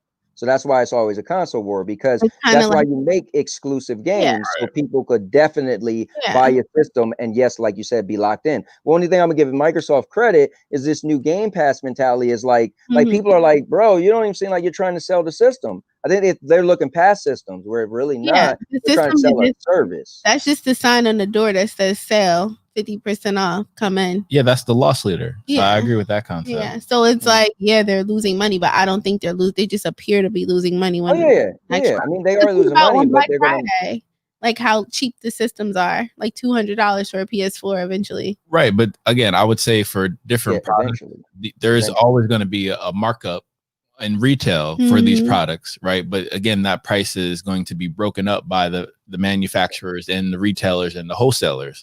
So they're still going to be losing money on the front end, but again, like you said, their strategy is to make it on the back end. Here's what's cool. Maximize their profits initially, like with the first exclusive round. Yeah, listen, to your point. Okay, no, I was gonna say to your point real quick. They're gonna massively make it up, right? So to your point, yes. There's not gonna be like, we're gonna make a little bit of money back. No, they're gonna, with these games and exclusive games, like Sony owns Miles Morales, right? That game's gonna sell like crazy, right? At the end of the day, yes, they're gonna massively make it up, and they have a whole system that's digital only. So you know how much revenue they make and don't have to cut and separate with digital only content. That's where it's at. You know, that's Okay, the so to the the DLC, the downloadable yeah. content, absolutely. And then Yeah. to the subscription, Well- like the Xbox Live and then the PS5, whatever, the Sony Plus, Plus. Yeah, like you gotta buy that once a year. The Yeah. subscription. So not only are they getting you with the concrete brick and mortar actual console, then they get you with the subscriptions, then they get you with the back end with these games.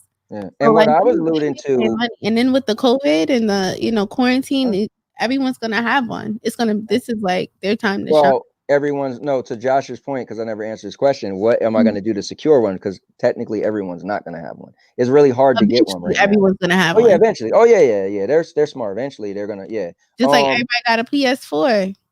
Eventually, everyone's gonna have one. Like they got the Nintendo Switches for like $100 now. Well, they got didn't they say they're gonna have 10 million units available for the first batch? Right, for the first wave. So and then Christmas is coming. Don't you guys be surprised when they have we have these X amount, show up for Black Friday and get a let me say this. This is what you're not gonna see. You're not gonna see no Black Friday deals on a console. Yeah, not the first year. It's not going to be deals, but it's going to be like that Miles Morales package. It's going to be spend $800. They're going to have to that game. You get an extra, hard drive, whatever. They're going to have some type of marketing platform or package because that's what they do around when people have money to spend. No, you're right. What I want to make a distinction though, what I was saying was, so remember, there's 2 PlayStation 5s. One has a disc drive, one doesn't. What I was saying is the money they can make on people just downloading the whole game versus going to GameStop and purchasing it is crazy. Because mind you, it costs the same amount for a disc and a pamphlet and a case, right? So they just saved money on paying another company for all of that when you just downloaded it digitally. So that's genius as well. But yeah, Josh, to answer your question, sorry that it took me forever, but I'm actually, this is gonna be the craziest thing I say ever, is this is the first year of my life where I'm not gonna get one of the new consoles day one. Really? And again, I gotta say it's because of Google Stadia, because I'm into Stadia. And it's 2 parts. Stadia is allowing me to just I'm invested, I'm into it, right? But the second part is that there's not one game on either system, right? Xbox, PlayStation, there's no day one game that I want, right? I'm like, I gotta have that day one. My friend's like, bro, you know how much money it is? Bro, I'm buying it. I don't know about, I would have had one, but I would have had my pre-order, but there's no game even right now that makes me say I have to play that day one. So for me, I'm like, this is the first time where I could wait. I'll wait. Yeah, usually I wait for the second batch, probably around my birthday in February time. So I just wait for after the new year. Then they usually have, that's smart too. Yeah, because it's mad glitches. You never get the first. You never get the first round of anything technology wise. Like, even cell phones. I'm never the first one to sign up because they put out the first batch with all these glitches in it, and then your phone ends up or your device ends up having all these glitches in it, and you're like, damn, I just spent premium prices for this to be messed up. I can't even enjoy it. So that can happen. I will say this. I've bought a video game system day one at like almost every system I was into anyway. So I was always in the PlayStation. And I had an Xbox 360. That was the one time I was in the Xbox. And I only ever had one glitch. Which was a bad glitch. It kind of sucked. I bought the PlayStation 4 and I was one of the people that got where the internally the Blu-ray port wasn't connected. Not Blu-ray, the HDMI port wasn't connected. So when I plugged it up, all I got was a blue screen. And I had to send it back and had to take 2 weeks. So I had it day one and then couldn't play for 2 weeks. Yeah, that sucked. And compensate you for your inconvenience. No, they just send you a free box. They fix it for free, or they send you a new. You had to wait 2 weeks and all your friends. You can't even. It's like getting a new but again, that's the only time that ever happened to me. So you take the good with the bad. Maybe not. I don't know. And how much extra did you pay to get it first day? No. They no. Well, I know. Listen, I know people. Oh, I know people. Yeah. Go. I have a friend of mine who owns a video game and DVD rental store. So if I need to go on my bag of tricks, Interesting. I used to get games like 2 weeks before they were supposed to be out. So why did you believe that what's his name had the game? See, it's still making no sense to me. What? If you a regular person, no, but that's different. He's showing it off. You didn't see me taking pictures and showing it off. Nobody was kicking my door in, but he was able to show it off. So he actually had it given to him. I was just wondering, like, did Sony really give that to him this early? You know. Right. And Mr. Urban World is actually bringing up a good point about the future of gaming. How do you guys feel about virtual reality? I got the gear when I got the S8 a couple years back. And I thought that was cool. They had some cool programs. It could still do with some kink. It's not excuse me, it's not like the Oculus, right? It's not on right. It ain't down to that level, yeah. How does it affect your eyeballs, Mr. Urban World? Yeah, that's a great question. What'd you say, Chloe? How does it affect your eyeballs? Like your sight?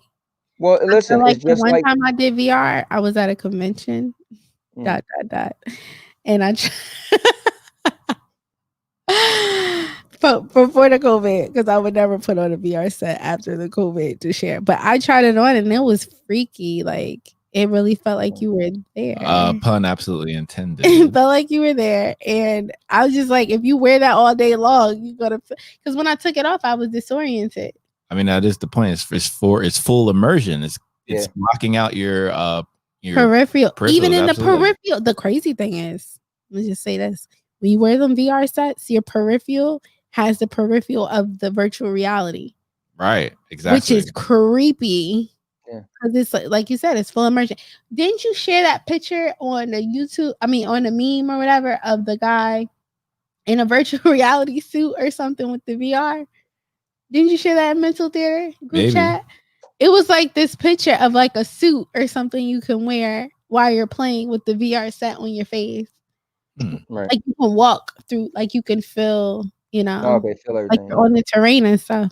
Yeah, I mean they keep coming out with stuff. Go back to Nate had a this is really good. Now this is a great question. You want me to take it answer it first? Yeah, go ahead. So I put a lot of thought in this, and what I've learned over the years is that two things. What I've learned over the years is never rush video games. Just let it take as long as it can because you'll get a better version. But now what I learned with technology is they just patch everything. So at the end of the day, yes, it's annoying. Like I was saying this the other day, I was a little annoyed with Avengers because it's so many glitches, right? So they keep coming out with a patch every week. But I'm able to play my favorite game now and not wait. So that's a hard question because they can fix something. You know, almost every game come out with a day one patch. Game come out tonight, midnight, and day one patch come out. You gotta wait a little bit. Not on Stadia, you just press play because the patch is already there. But on the consoles, you gotta wait for your day one patch to download, right? So that's a hard question because I would rather it just be done, but I would also want to not wait forever. So Josh, help me out here. What do you say, man? I think for me, it would depend completely on the glitch. If it's an absurd glitch, so I'm a massive FIFA player. Okay. So some of the glitches in FIFA are literally an abomination. Like I'm curious, like how the developers can even allow something ridiculous like this to happen. Okay, got you. Yeah. I cut you off. I'd rather a glitch because if y'all remember, GTA had that glitch where you could just. You're actually thinking of glitches that help you, huh? Glitches are good. Like I love me a glitch. I go online. Like anytime I play a video game, I want to go online and see where the glitches are. It ruins the integrity of the game. Whatever. But guess what Chloe did with the GTA glitch? Oh, she allegedly. I got no, but not for nothing, Chloe. The glitches you talking about, cars and mansions. People get their accounts banned for that stuff. I know in Destiny, when people was exploiting glitches, they put it out there like, if we catch anybody again, your account's gonna get banned. But the thing is, you get on there when the glitch is popping, you get all you can get, and then you get out of there. But they don't get rid of the money. Like they ain't get rid of my money. Had millions and millions and millions and millions of dollars and had all the cars, all the everything. So then I could play the game as I wanted to. I've been using VR for years, but now the resolution is so much better. You don't really have any eye issues. What kind of convention? I'm gonna keep that That's classified information. classified. It's for different. Tune into Poetic Chapter on Thursday nights at 9. Yeah, Mr. Urban Roll actually was checking it out last week when we jumped on. Oh, thank you for watching, sir. I appreciate that. Yeah, a bunch of people jumped you watch on. UFC with the Wow, VR? how about that? Yeah. Oh man. I mean, they also have sporting events. Like you can have back before the COVID, you had the NBA had VR. You can watch the game courtside, and you'd be sitting next to like Pharrell or somebody. You can turn to the right, be Pharrell. Turn to the left, and be like Beyonce or some ish like crazy. that. Yeah. Yeah, but the thing is, can they see you? That would be really cool. I think they might be able to because they can put the screen on there if they wanted to. Maybe like someone who wins like a contest, you can be like, oh, now you can interact with them, type of thing. Yeah. Oh, and I heard a lot about Cyberpunk. That looks very interesting. Yeah. That, you know what's funny? That has so much hype. It got to be one of the most anticipated games of the year. I almost want to buy it. I almost want to jump into hype because it's so hype. Keanu Reeves is actually in the game. But but it got delayed again. So that's what he's talking about. Now it's coming out December 10th. It's supposed to be November 19th. He was in Fortnite too. Yeah, he was. No, but this is right. Eventually, because initially they had a bootleg John Wick. Everybody called him John Wick, so then they paid him to be the real John Wick. But this is different. He just had his like outfit. Like in this, he's a character. He's the guy that helps you in the game. So like he's literally casted, talking and everything, his voice and all of that.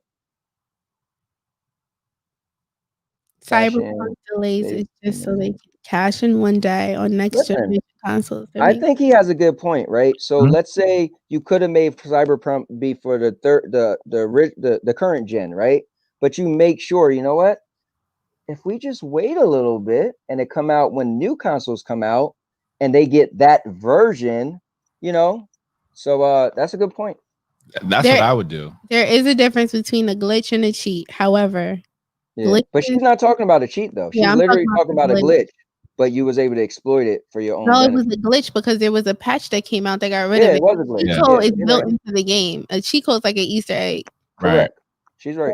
I did not use the cheat code for that. No, she's definitely talking about a glitch. Yeah, it's a glitch. Yeah, of course the glitch makes it look bad because all right, yep, I'll see you at 9 p.m. Next Thursday on Poetic Charm. However, the glitch does make it look bad because you're getting free stuff that people pay for. So it lessens the integrity of the game. However, if you're smart enough to monopolize on that and get some free stuff. Right, before your account. It's not your fault that they didn't have the codes correct. Shoot. Watch Dogs. I will say this, the new one, so the first one was very ambitious, but it was very bad. I skipped the second one, but the new one looks cool. So Watch Dogs, I don't know if you've been paying attention to it, Josh, but they it's so game developers always go to the United States, right? But this is going to be set in Europe, over in London, and they literally got the city. Like a lot of the Stadia Source guys are from Europe, and the one guy was like, "Dude, it's so close to like the real London." What's making this great is the technology they're using is you're pretty much like Mission Impossible. Think of Mission Impossible, and you could hire people, right? Well, the way this game goes, everybody NPCs, which is the computer characters that's walking around, you can hire anyone you see. You can see an old lady sitting at the bus stop. You could walk up to her and recruit her. The guy standing at the phone booth, you could recruit him. So any person you see, you could recruit them and use them, and they become a part of your squad. So it's looking interesting. That's pretty cool. Yeah, I'm gonna have to look into that. That's something that I'll be interested in. In addition, and it's Ubisoft. Oh, Ubisoft, yeah. Ubisoft. Oh yeah. And when's the next time you and Sandy Cheek? Shout out to her. Gonna play Last of Us 2. We have to get on there.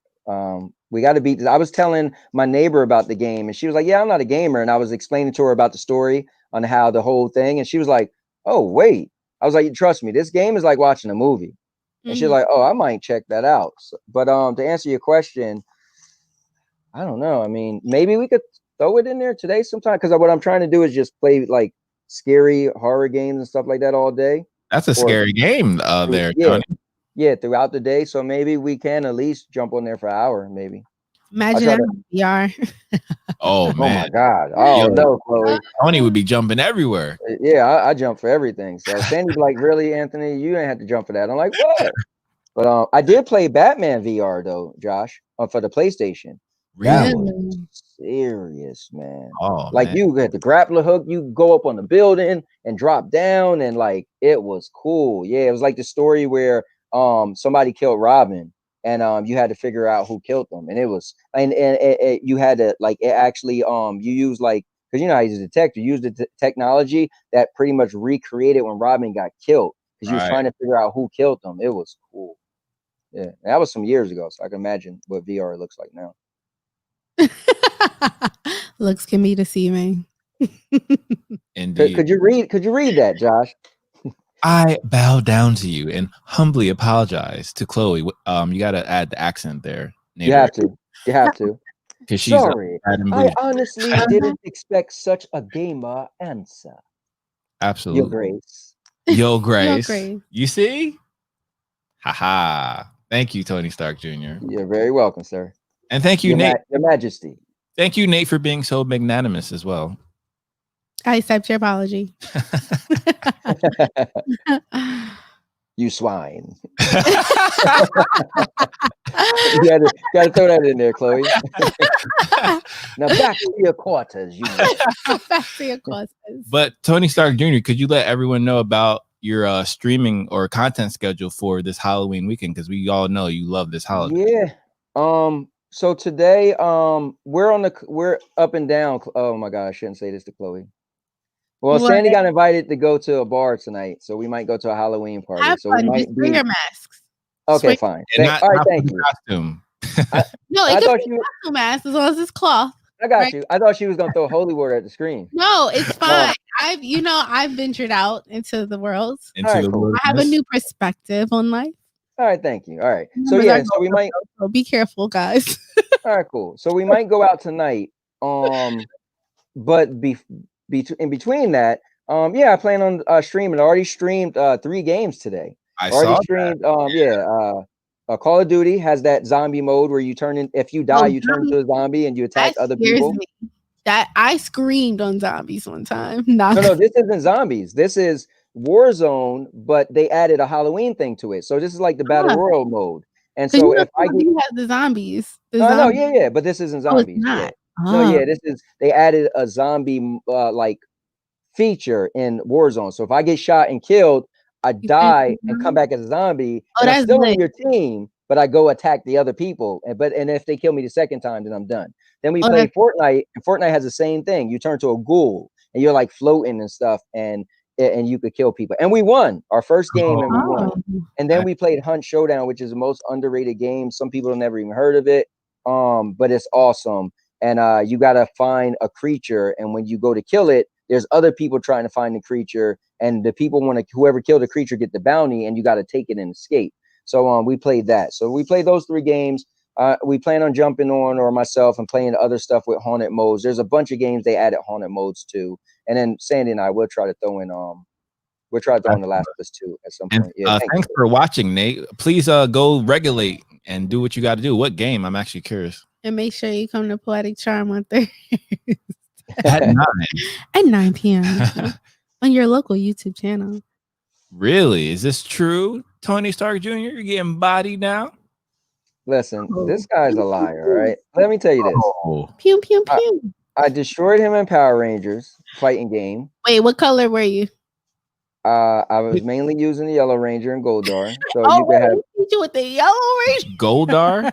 yeah, listen, my boy got Goldar on my team, and I got 2 Yellow Rangers, right? The regular Yellow Ranger, and then you got the Yellow Ranger with this super powerful suit. Wait, Kind of like a mini Megazord. Yeah, what game is this called? It's called Power Rangers Heist for the Stone or something like that. Wait. Are they 2 different timelines, the Power Rangers? Is this Yeah. They even got the Blue Ranger from the actual movie that came out recently. They got people from all different times. Yeah. Tommy. I used to want to be, Yeah. I was the Pink Ranger, okay? Me and my cousin used to fight over that.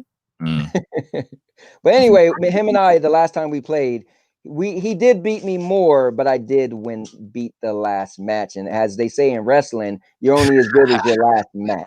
So What year was touche, what year was the Yellow Ranger, the black girl? I remember that. That's when I wanted to be. I don't think I was watching it anymore at that point, but I knew of it. Yeah, A tad bit. a tad, a teensy weensy. Did you look it up, Josh? What is it called? And it's right here. Battle for the Mr. Gold. Urban World. Excuse me. He said Battle for the Grid. Battle for there you go. Battle for the Grid. Okay. I was gonna. Okay. That's gonna be on my. Yeah, it's cool because it's like Marvel versus Capcom. It's like 3 versus 3. They jump in and out, big explosions, and it's a fighting. I'm good at those. Yeah. I just mash the buttons. Yeah, that's what he do. But eventually, I got around it. Press it. Would love to see that. There? Did you click it? What? The last one. Oh, how many times you do the same move, Tony Stark Jr.? Don't worry about that. Winning is winning. Remember what Vin Diesel taught the world when Fast and Furious came out? Doesn't matter if you win by an inch or a mile. Right? And you know what he said also? Hold on, Josh. Wait, hold it. Pause for a minute. This is why I be saying Mr. Urban World. You're still a buster. He called you a buster? A Mark-ass buster. Damn. There you go. You're still a buster. That's what Vin Diesel said. So I still won. It's deep. You know, it's funny when those little people try to take away your wins.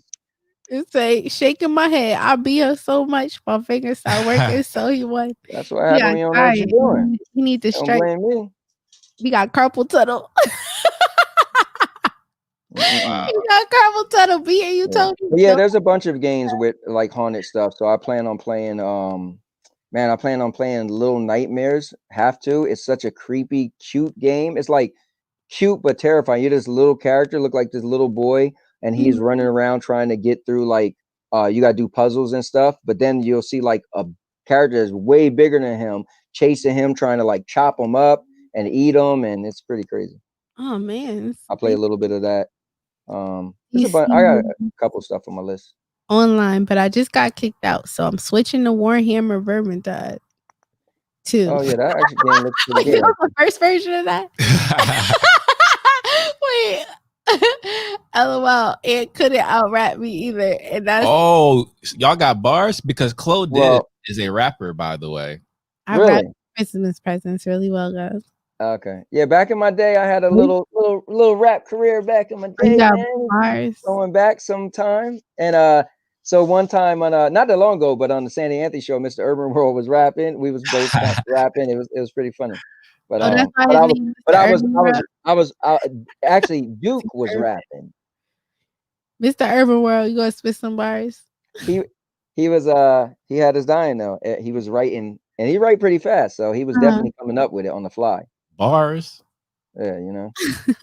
Wait, y'all be battling on the game and then battling freestyling? I mean, we wasn't battling, but you know, we was throwing some stuff out there. Here's the funny thing: is Mr. Urban World, I knew him for a while now, but haven't known him. I never met him in person yet. But we talk all the time. Huh? You guys are online friends? Yeah, it was cool. He watched one of my videos. I think he watched the treadmill video or the I don't know. And even the dude Ray that's been commenting, we became friends after him watching my Fold video. I'm too lyrical, a smooth criminal. Take a millisecond to get rid of you. I'm the bomb threat. When I spit, I get complex. Rose gold route around the neck, so show me some respect. You can't match my intellect. So Ian, stop the disrespect. I got the ad-libs. Go ahead. Disrespect. Right? Say with a K at the end. Give him some credit, man. Some respect on my name. Wait, I need to make internet friends. That's how guys make friends. Y'all just go nowadays, I guess. Yeah. I mean, it's a lot easier for guys to make friends than girls. Yeah, because when I get on the game, they be like, "Why she got the control?" I feel like, yo, chill.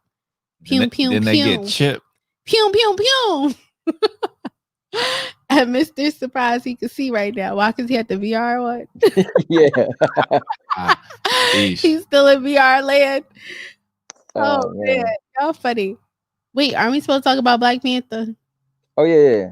I mean, not really, because Tony's not really into it. So I want to get my 2 cents on Black Panther. Let's hear it. Go ahead then.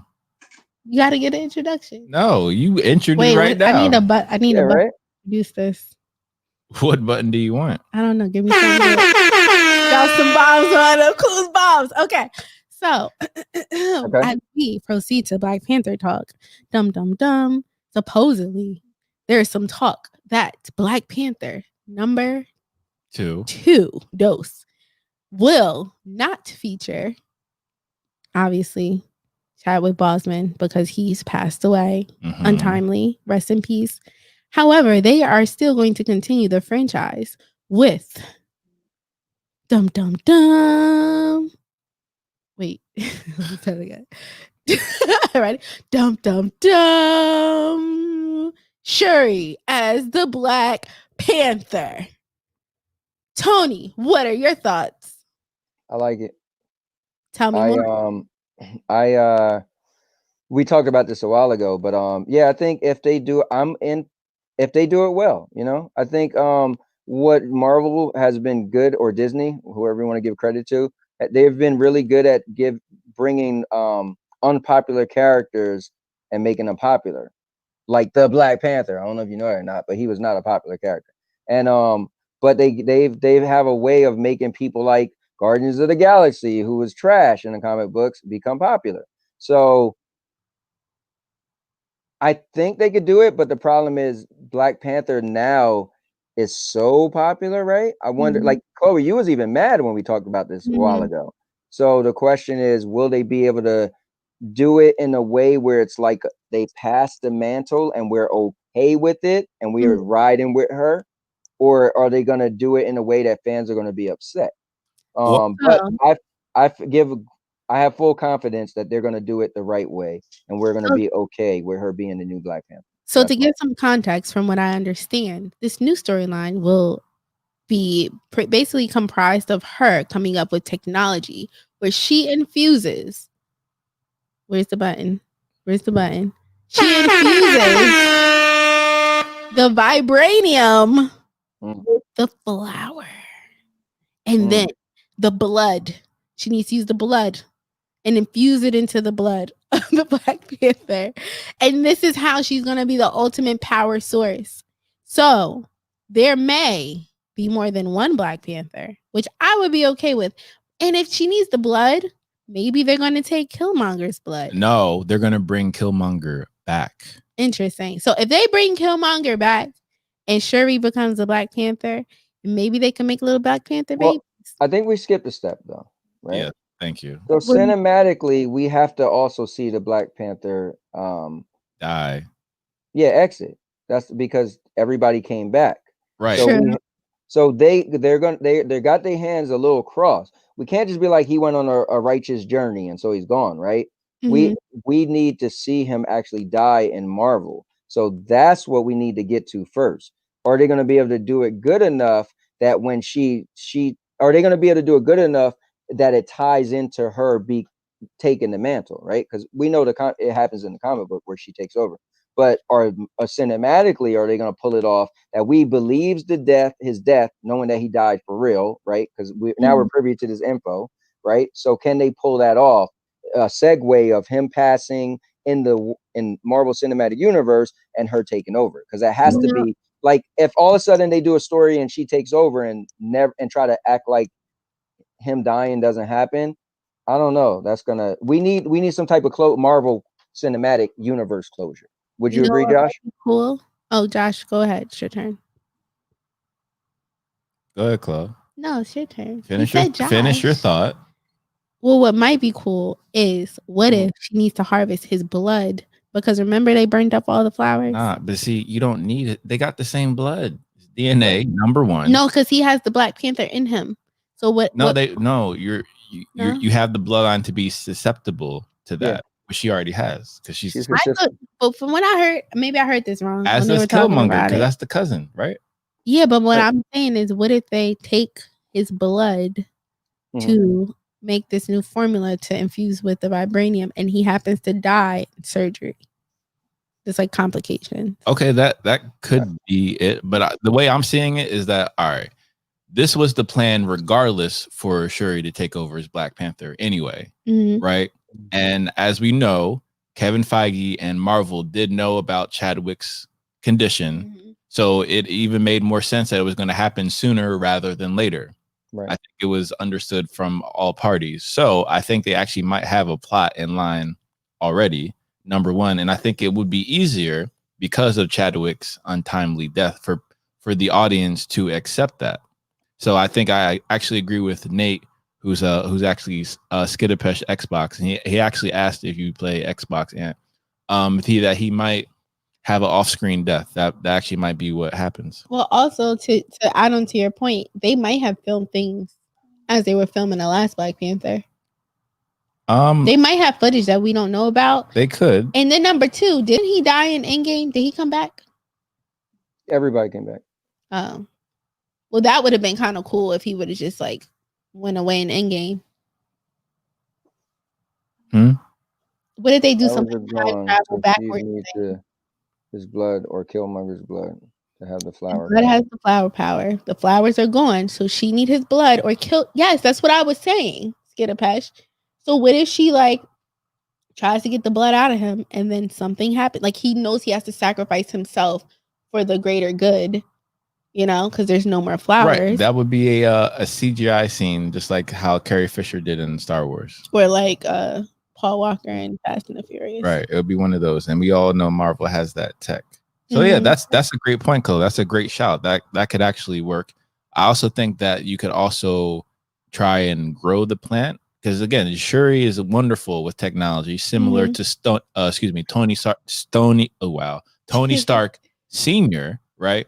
So she might be able to essentially create the plant and make it grow faster, and infusing it with the vibranium, which could actually make it grow faster and more powerful. So there's a lot of ways you can go about it. It's just the one that makes the most sense. So we'll see. Yeah. Also, wait, Killmonger's her cousin? Yes. Yes. I wanted them to have babies together. They can still do that. They cousins. That's down south. No. This is about royalty and royal bloodlines. That type of element is always skewed. Like Game of Thrones.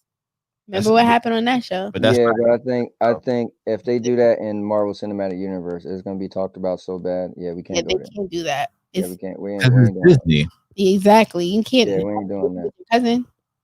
People do that all the time. Yeah, I know. I'm all about my whole focus is on his death. I just hope they could like I wonder if they can make, even if they do cinematically, right? He have a mask on, whatever. Will he die at the hands of like a really good villain, and then make her out of anger, she can't beat this villain, so she scientifically try to become even stronger than Black Panther by merging the vibranium with the flower power, something like that. Then you get everything all in one. You get the death of Black Panther, the inception of the new Black Panther, and a villain. A hated villain too. You think she's gonna be a villain and then the hero? No. I said if there was a villain that would kill him, and she tried to face the villain and lose, and she realized I'm not strong enough to face this villain, so she gets the flower power somehow, and B merges it with the vibranium because she needs to be strong enough to beat this new villain that just beat and killed the Black Panther. Would that be Namor? Another character that wasn't that popular, but yeah. No, what did you say? I said Tamar. Who's Namor? He's this underwater guy. Just think of Aquaman. He's like Tamar, really? Thanks, Josh. We needed that. Namor's like just think of Aquaman. He's like Marvel's version of Aquaman. Yes. Interesting. Is his role also played by? That would be cool, but no. No, it wouldn't. That didn't make any sense. That wouldn't make any sense at all because he's gonna be in Aquaman 2 and 3. So no. They could be twins. No. Imagine that though. If Josh, if you did talk about if there was ever typecast, like all you could be is swimming people. Merman. Yeah, maybe Deep next. Oh my god. He's a creep, first of all. So no thanks. The Deep's a creep. That's why his name is the Deep. He used to be. He's reformed now. There's no such thing as a reformed creep, guys. Yes, it is. So wait. So Once is it there comes no out, such thing as reciprocity? If I go to prison, did I not serve my depends time? on what you went to prison for, my friend. If you a creep, That's messed up. you a creep. Well, so let me ask you this. Then what? And Then prison's not for reform; it's for punishment. yeah, but I was Mark gonna should be say so like proud of me. then the Bible is a sham. Then Jesus is lying to you when he's telling you that you can repent of your Is sins, right? religion and jails are for reasons, as you know, financial reasons. Those are two All right, different conversations. Anyway, Yeah, thank you, guys. But yeah, As we digress, dum. Shuri would be dope. oh, So- you see that? He said Namor should be played by the Deep. Right. Creep. Well, don't if you pay attention, the Deep is kind of a smaller guy though. He's not really he's ripped, but he's not a big guy. So I Yeah. would want somebody a little bit bigger, but so yeah, taller. You know what I'm saying? we'll The see. Rock. We'll see who they do. No, the Black Rock's going to be Black Adam. The Rock's gonna be Black Adam. Yeah. I was just talking about that. I'm like, why doesn't Vin Diesel play any of these like He characters? did. He's Groot. No, she means like an actual live Oh, he action. is Groot. He is Groot. Yeah, I Yeah. knew that, I but didn't know he was Groot. yeah.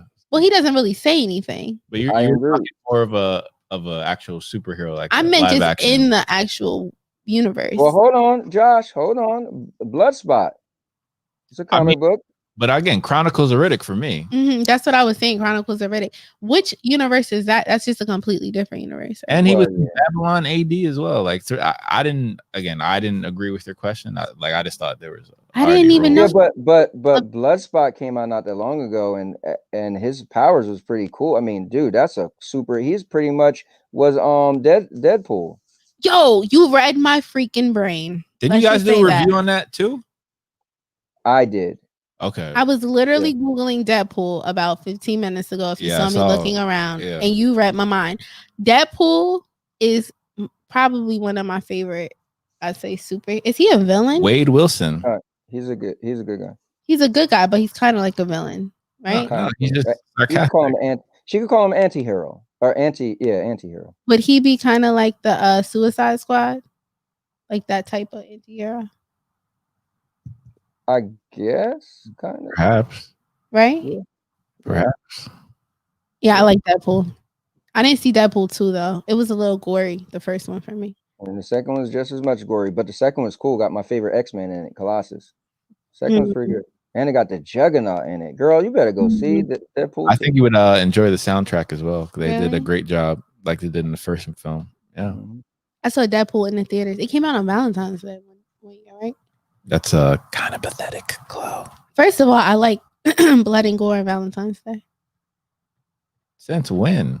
It was fun. It's like, oh, it's Valentine's Day. Let's go see the antithesis of that. What's the movie where the girl keeps dying and coming back and back? That came out. Me and Sandy went and seen that on Valentine's Day, the one year it came out. What's it called?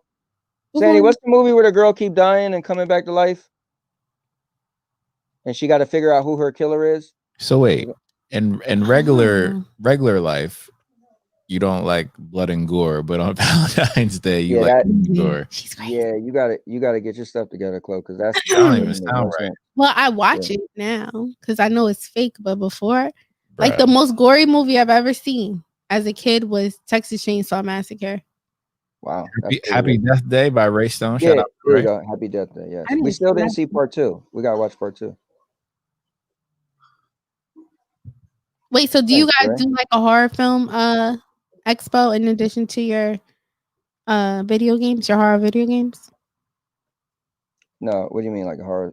Like, do you have like a horror flick marathon or something? We don't have a marathon, but we have we love horror stuff is our favorite stuff. Actually, we just started watching American Horror Story. So that's funny you said that. Yeah, we just finished season 1. Actually, we're probably on the last episode of season 2 right now. Season 1 was disturbing. That show is just disturbing. I think what got us was that show is interesting because I never heard of a show having a new season that has nothing to do with the previous season, but keeping the same cast. Yeah, the same cast. So I was like, what? So we wanted to watch it for some years now, and finally said, okay, we, The Boys ended. We pretty much so much Walking Dead ended. So much stuff ended. We was like, you know what? Let's do it. But first season bothered me because it's probably the weirdest adaptation of Ghosts I ever seen, and that was hard for me to get through. It gets weirder. Just be prepared because it gets really disturbing. I mean, whoever the writers, what they do is they take 2 things or 3 things that would really should never be mixed. Like Josh, in season 2, it's all about people in a mental institution, but it has to do with possession. So like, or the devil. And you ready?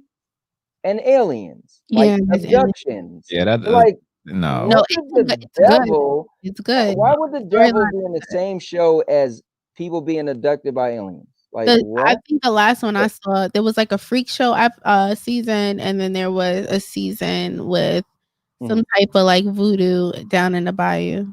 Yeah, so it's cool because like she's saying, each one has a theme. Like the first one was called Murder House, so this house was haunted, and everyone who died in the house was in the house. But it was just a weird, like, okay, you're used to spirits where if you're dead, you're dead. So people walk past, you can't see you. In this, you walk past the ghost in there eating a cookie. You just like, what's up, man? What's going on? And other ghosts talking to other ghosts. I was like, wait, what? They could see them? Okay, cool. You could see the ghost. Fine. I get that, but okay, cool. But then the ghost can't leave the house. So like the ghosts are always in the house. And like the ghosts are just like cool with you. The ghosts working there. I mean, like, wait, what? Like, it was weird. It was good. It was good. Appreciate it because it's like it has like a little twist in it, but it does get weird. But I would recommend for you and Sandy when you're done to watch Lovecraft Country. Okay, yeah. Oh my god! Mentioned that recently too. I feel like it's right up y'all alley because you're really big on it, so I think we might have it on the list. And I'm really surprised that it doesn't have as much publicity as it should because the storyline is pretty dope. The characters, the acting is amazing. The special effects.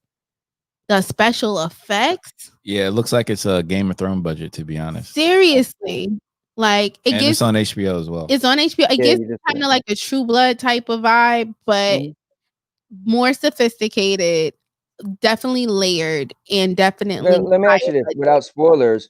What type of creatures are we talking? Is there like werewolves, vampire? Like what type of stuff? There's a variation of these type of characters in addition to things like witches and warlocks. Yeah, it's more of the realm of like witchcraft, like Harry Potter-esque, but a dark version. Listen, watch it from episode 1 because it builds. It's one of those that you can't watch in isolation because you'll be completely lost. Oh wow, look what Mr. Urban said.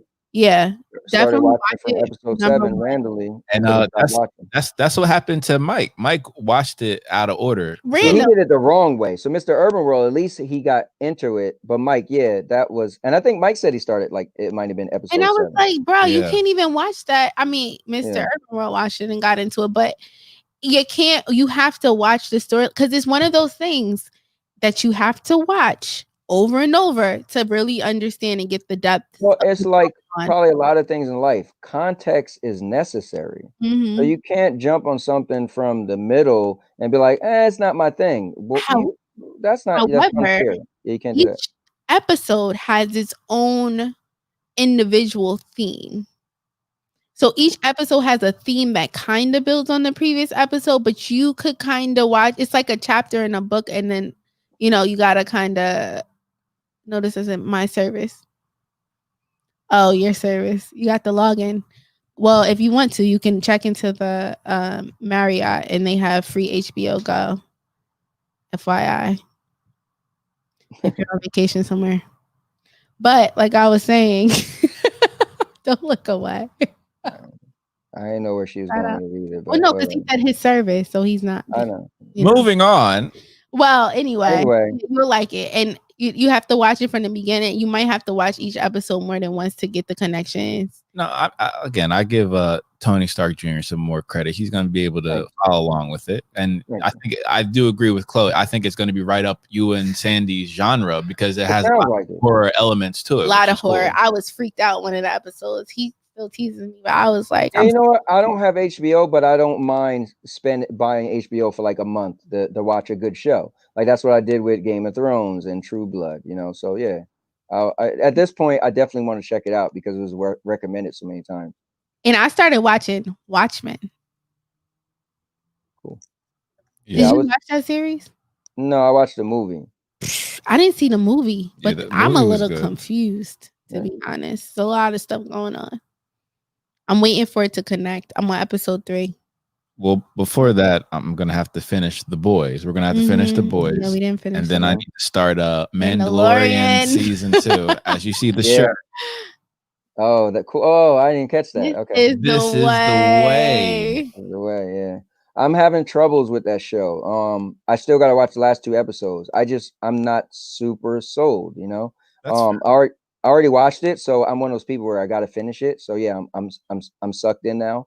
But you know, it's good, but I don't feel like it's and again, my level of Star Wars ism ended some years ago. Like and when Return of the Jedi ended, I was good. You gave me 3 good movies. Hey, and then when they brought them back, I was like, all right, let me try to get back into it. But I don't know whatever was going on in my life at the time when I was trying to watch the new ones or the new ones just not being as good.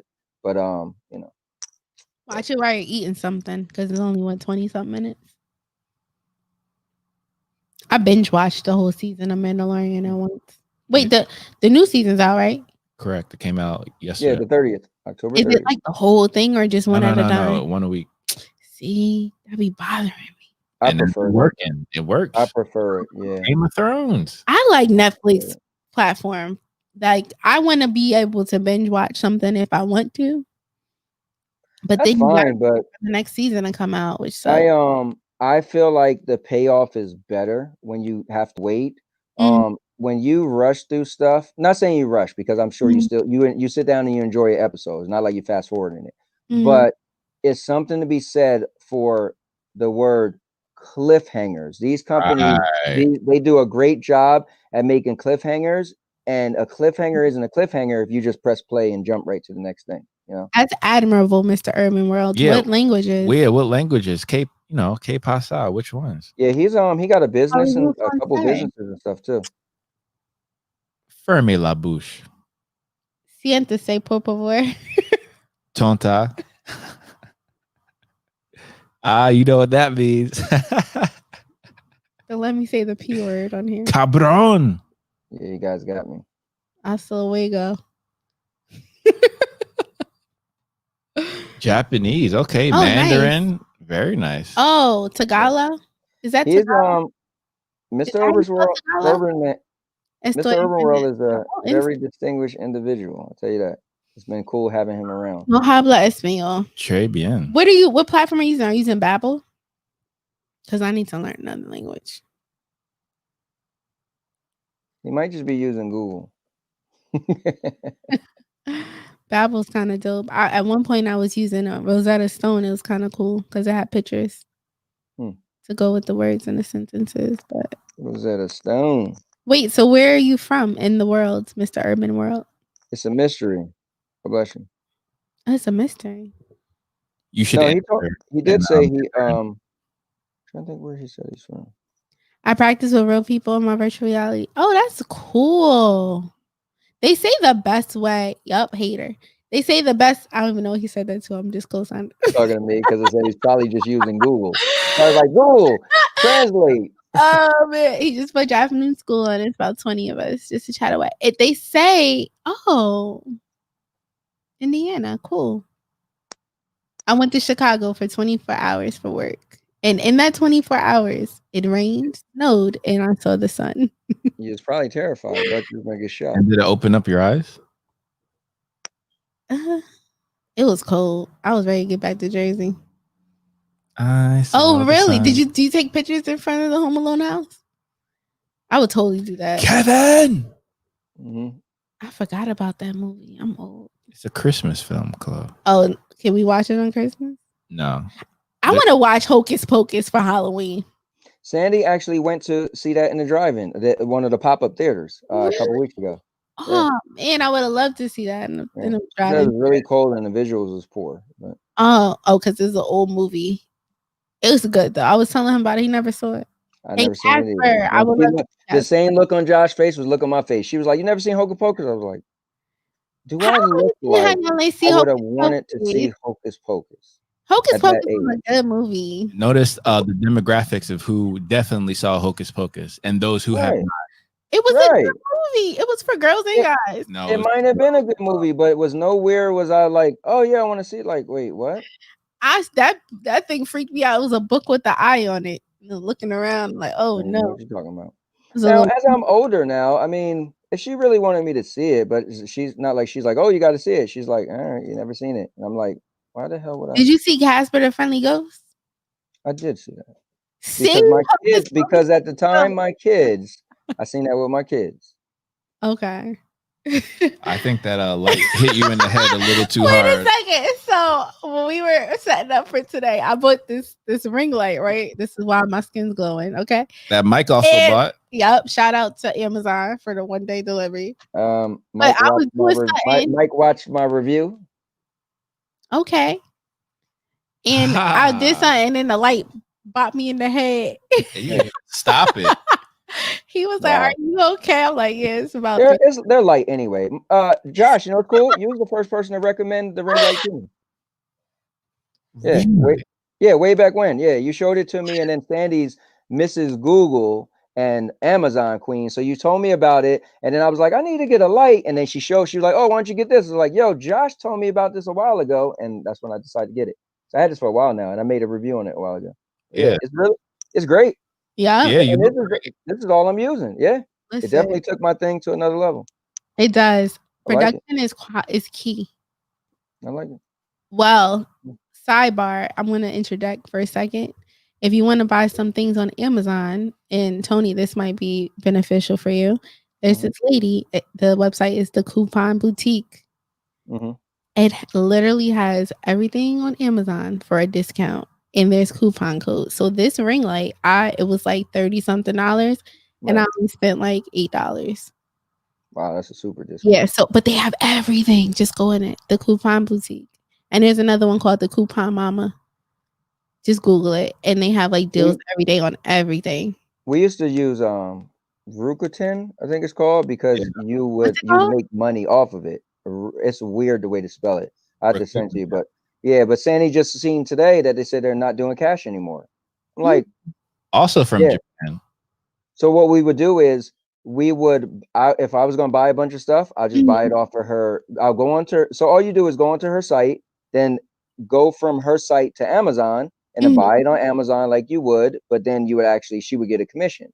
But now they just this morning. Speaking of that, she's seen that Ruperton doesn't do cash anymore. Interesting. What are they using? Bitcoin? Not for Amazon. Say it again.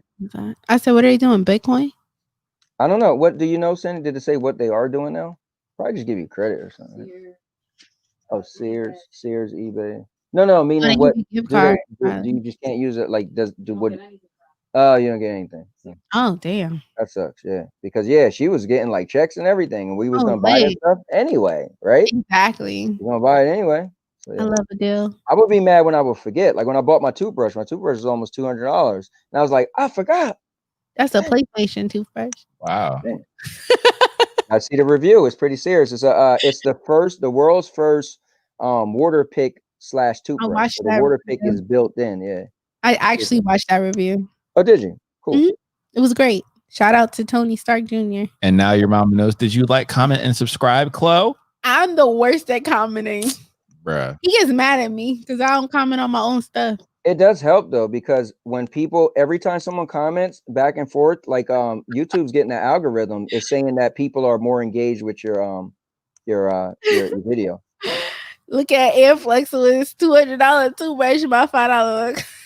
I'm just saying, I was looking into it. It looked pretty cool, and I just decided, you know what, I'm gonna buy it and review it. Yep. I mean, I didn't buy it just to review it, but I just review what I buy. Hey, I got the lawnmower 3.0 just because of your review. Even I was thinking about getting the 2.0, but then the 3.0 came out. I was like, oh, let me just get this one. Yeah, and that light does make a difference. Yup, the light does. It gives you that little glow that you ain't had before, and natural sunlight. No, he's talking about on the actual lawnmower device. Oh. I was listening. So I was like, oh, she know about the light. Hey, Josh, I'm like, oh, she know about the light. Okay, that's cool. And then I'm like, and pass the drug. Oh, snap. And then can we get an unboxing of the full Tood when Ant in it? That's a great. Yeah, so he talked me into it. So that's how Ray and I met. Is he seen the Fold video? Because I made a whole series on the video. Oh, it Chloe. folds like this. Yeah. That's the phone. Oh, that phone. They have a flip phone. I think I'm gonna get from Samsung. Like Yeah, the the second one came out. I hang up on somebody, I could just be like, click. Yeah. Remember Yeah, you're talking about the flip. when Yeah, you get mad at somebody, Samsung you be like, and period, flip. I'm done talking. Click. Yeah, I said before, I said with the new one, I said I don't plan on getting the next installment until the third one, right? So when it came out, I was like, listen, if they got a deal where they give me at least $800 for my original, I'll do it. So then I always see they'll give you $1,000 for the original, and then you could just do a $20 payment plan. And I was like,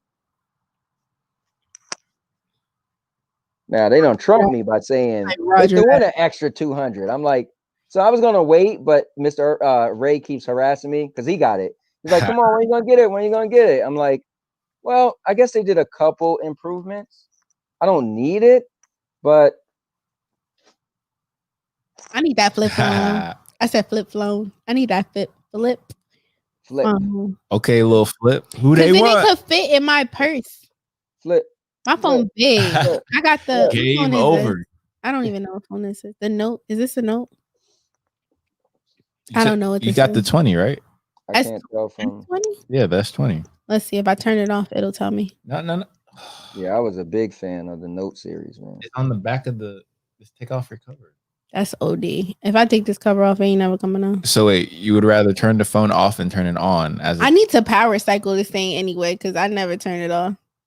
Yeah, you should do that every so often. Restart.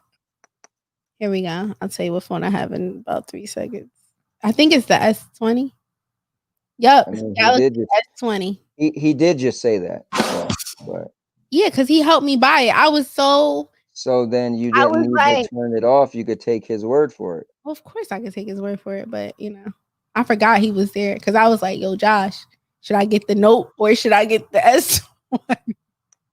But I lost the stylus. I had the Note before, and I lost the stylus. And I think that's a good point. So I'm a big fan of the Notes, but when my phone got stolen, and that's an awesome video. If you guys never seen it, Mr. Urban actually went back and watched the video because I was mentioning it. I told the whole story how my phone got stolen. I jumped in the dumpster to get it back, and it's crazy. Wait, crazy. I have a clarifying question. What type of dumpster was this that you jumped? No, it was a dumpster, like a restaurant dumps they stuff in a dumpster. No! Don't spoil it. We're gonna watch it. Oh, there's I just spoiler alert. He spoiler alerts everything else. No. We're gonna watch. We'll watch it. Right. Then you can ask. Yeah. Okay. Yeah, it was crazy. Well, anyway, I lost my stylus, so I got my phone back, but the stylus was gone. So I realized, I used the stylus, but so it's the same thing. Like you could have got the S20 Note, or you could have just got the S20, which you save yourself a little bit of money. So it's like if you're not really going to use your stylus, you're going to be losing your stylus. You might as well just get the S20. I didn't even use my stylus the whole time, and I was like, "Oh, I got my stylus, I'm good." Yeah, there you go. Yeah, some people would be like, "What? You didn't get the Note?" But the Note's great. Trust me, I was a Note fan forever. I had I had the first Note Edge, the first ever phone that had Samsung phone, and I still got it. But at the end of the day, if you're not going to use that stylus, just get the S. And again, you would lose it anyway. So I lose everything. I would lose my head if it wasn't attached, y'all. I had to use Find My iPhone from my brain. And you're a school teacher, man. The thing is, when I was teaching, I would ask the kids, "Where's my clipboard?" The kids know. They watch you all day. Teachers, y'all know. I'd be like, where did I put my phone? The kid be like, "It's right there. Here, Miss Webb." Like, thanks. I appreciate you. Star. Here's a little sticker for finding my things. But all right, guys, we're gonna call it there. We just want to thank you for joining us on this creepy Halloween. And hopefully you guys can enjoy as much as you can and have some fun. And definitely check out Tony Stark Jr. streams, excuse me. Yep. Thank you. Guys, make sure you check out the channel, like, comment, and subscribe. I have a personal goal where I'm trying to get to 1,000 subscribers by the end of the year. Woo! And in the last couple days, because I did a mass text or whatever, a mass, hey, do me a favor, and I got like 20 something people. So I'm at 707 now, something like that. So, getting there. Good job, Tony Stark There it is. Jr. And thank you, Mr. Urban World. Thanks, Mr. Urban World. Definitely going to subscribe back as well. Okay. Meet us on Thursday for Poetic Charm, where I will Whoa. Mr. Urban World, make sure you be on Thursdays at the Sandy and Anthony show like you always are, all right? Actually, if you have more than one device, you can watch both at the same time. But then, no, you guys sometimes be on a little later than us anyway, so people can migrate over like they did last week. Exactly. Here you are, still in audience. You know what? All right. Like there is some, there's some. It's some level to like, There's a level of decorum for the content creator community. Yeah. You don't just still audience members like that. Well, you know what we got to do though, Josh? We got to discuss this. We need to somehow, which would be cool, is have some type of like umbrella hub between like some content communities. Because I feel like we've been friends for a while, and we do a lot of stuff. But it'd be cool, like a network, so to speak. Oh, that's definitely a goal. That's in the works as we speak. Yeah. Thank you, guys. We appreciate you. Thank you once again, and enjoy your Halloween. Because I'm a cowboy. Oh man.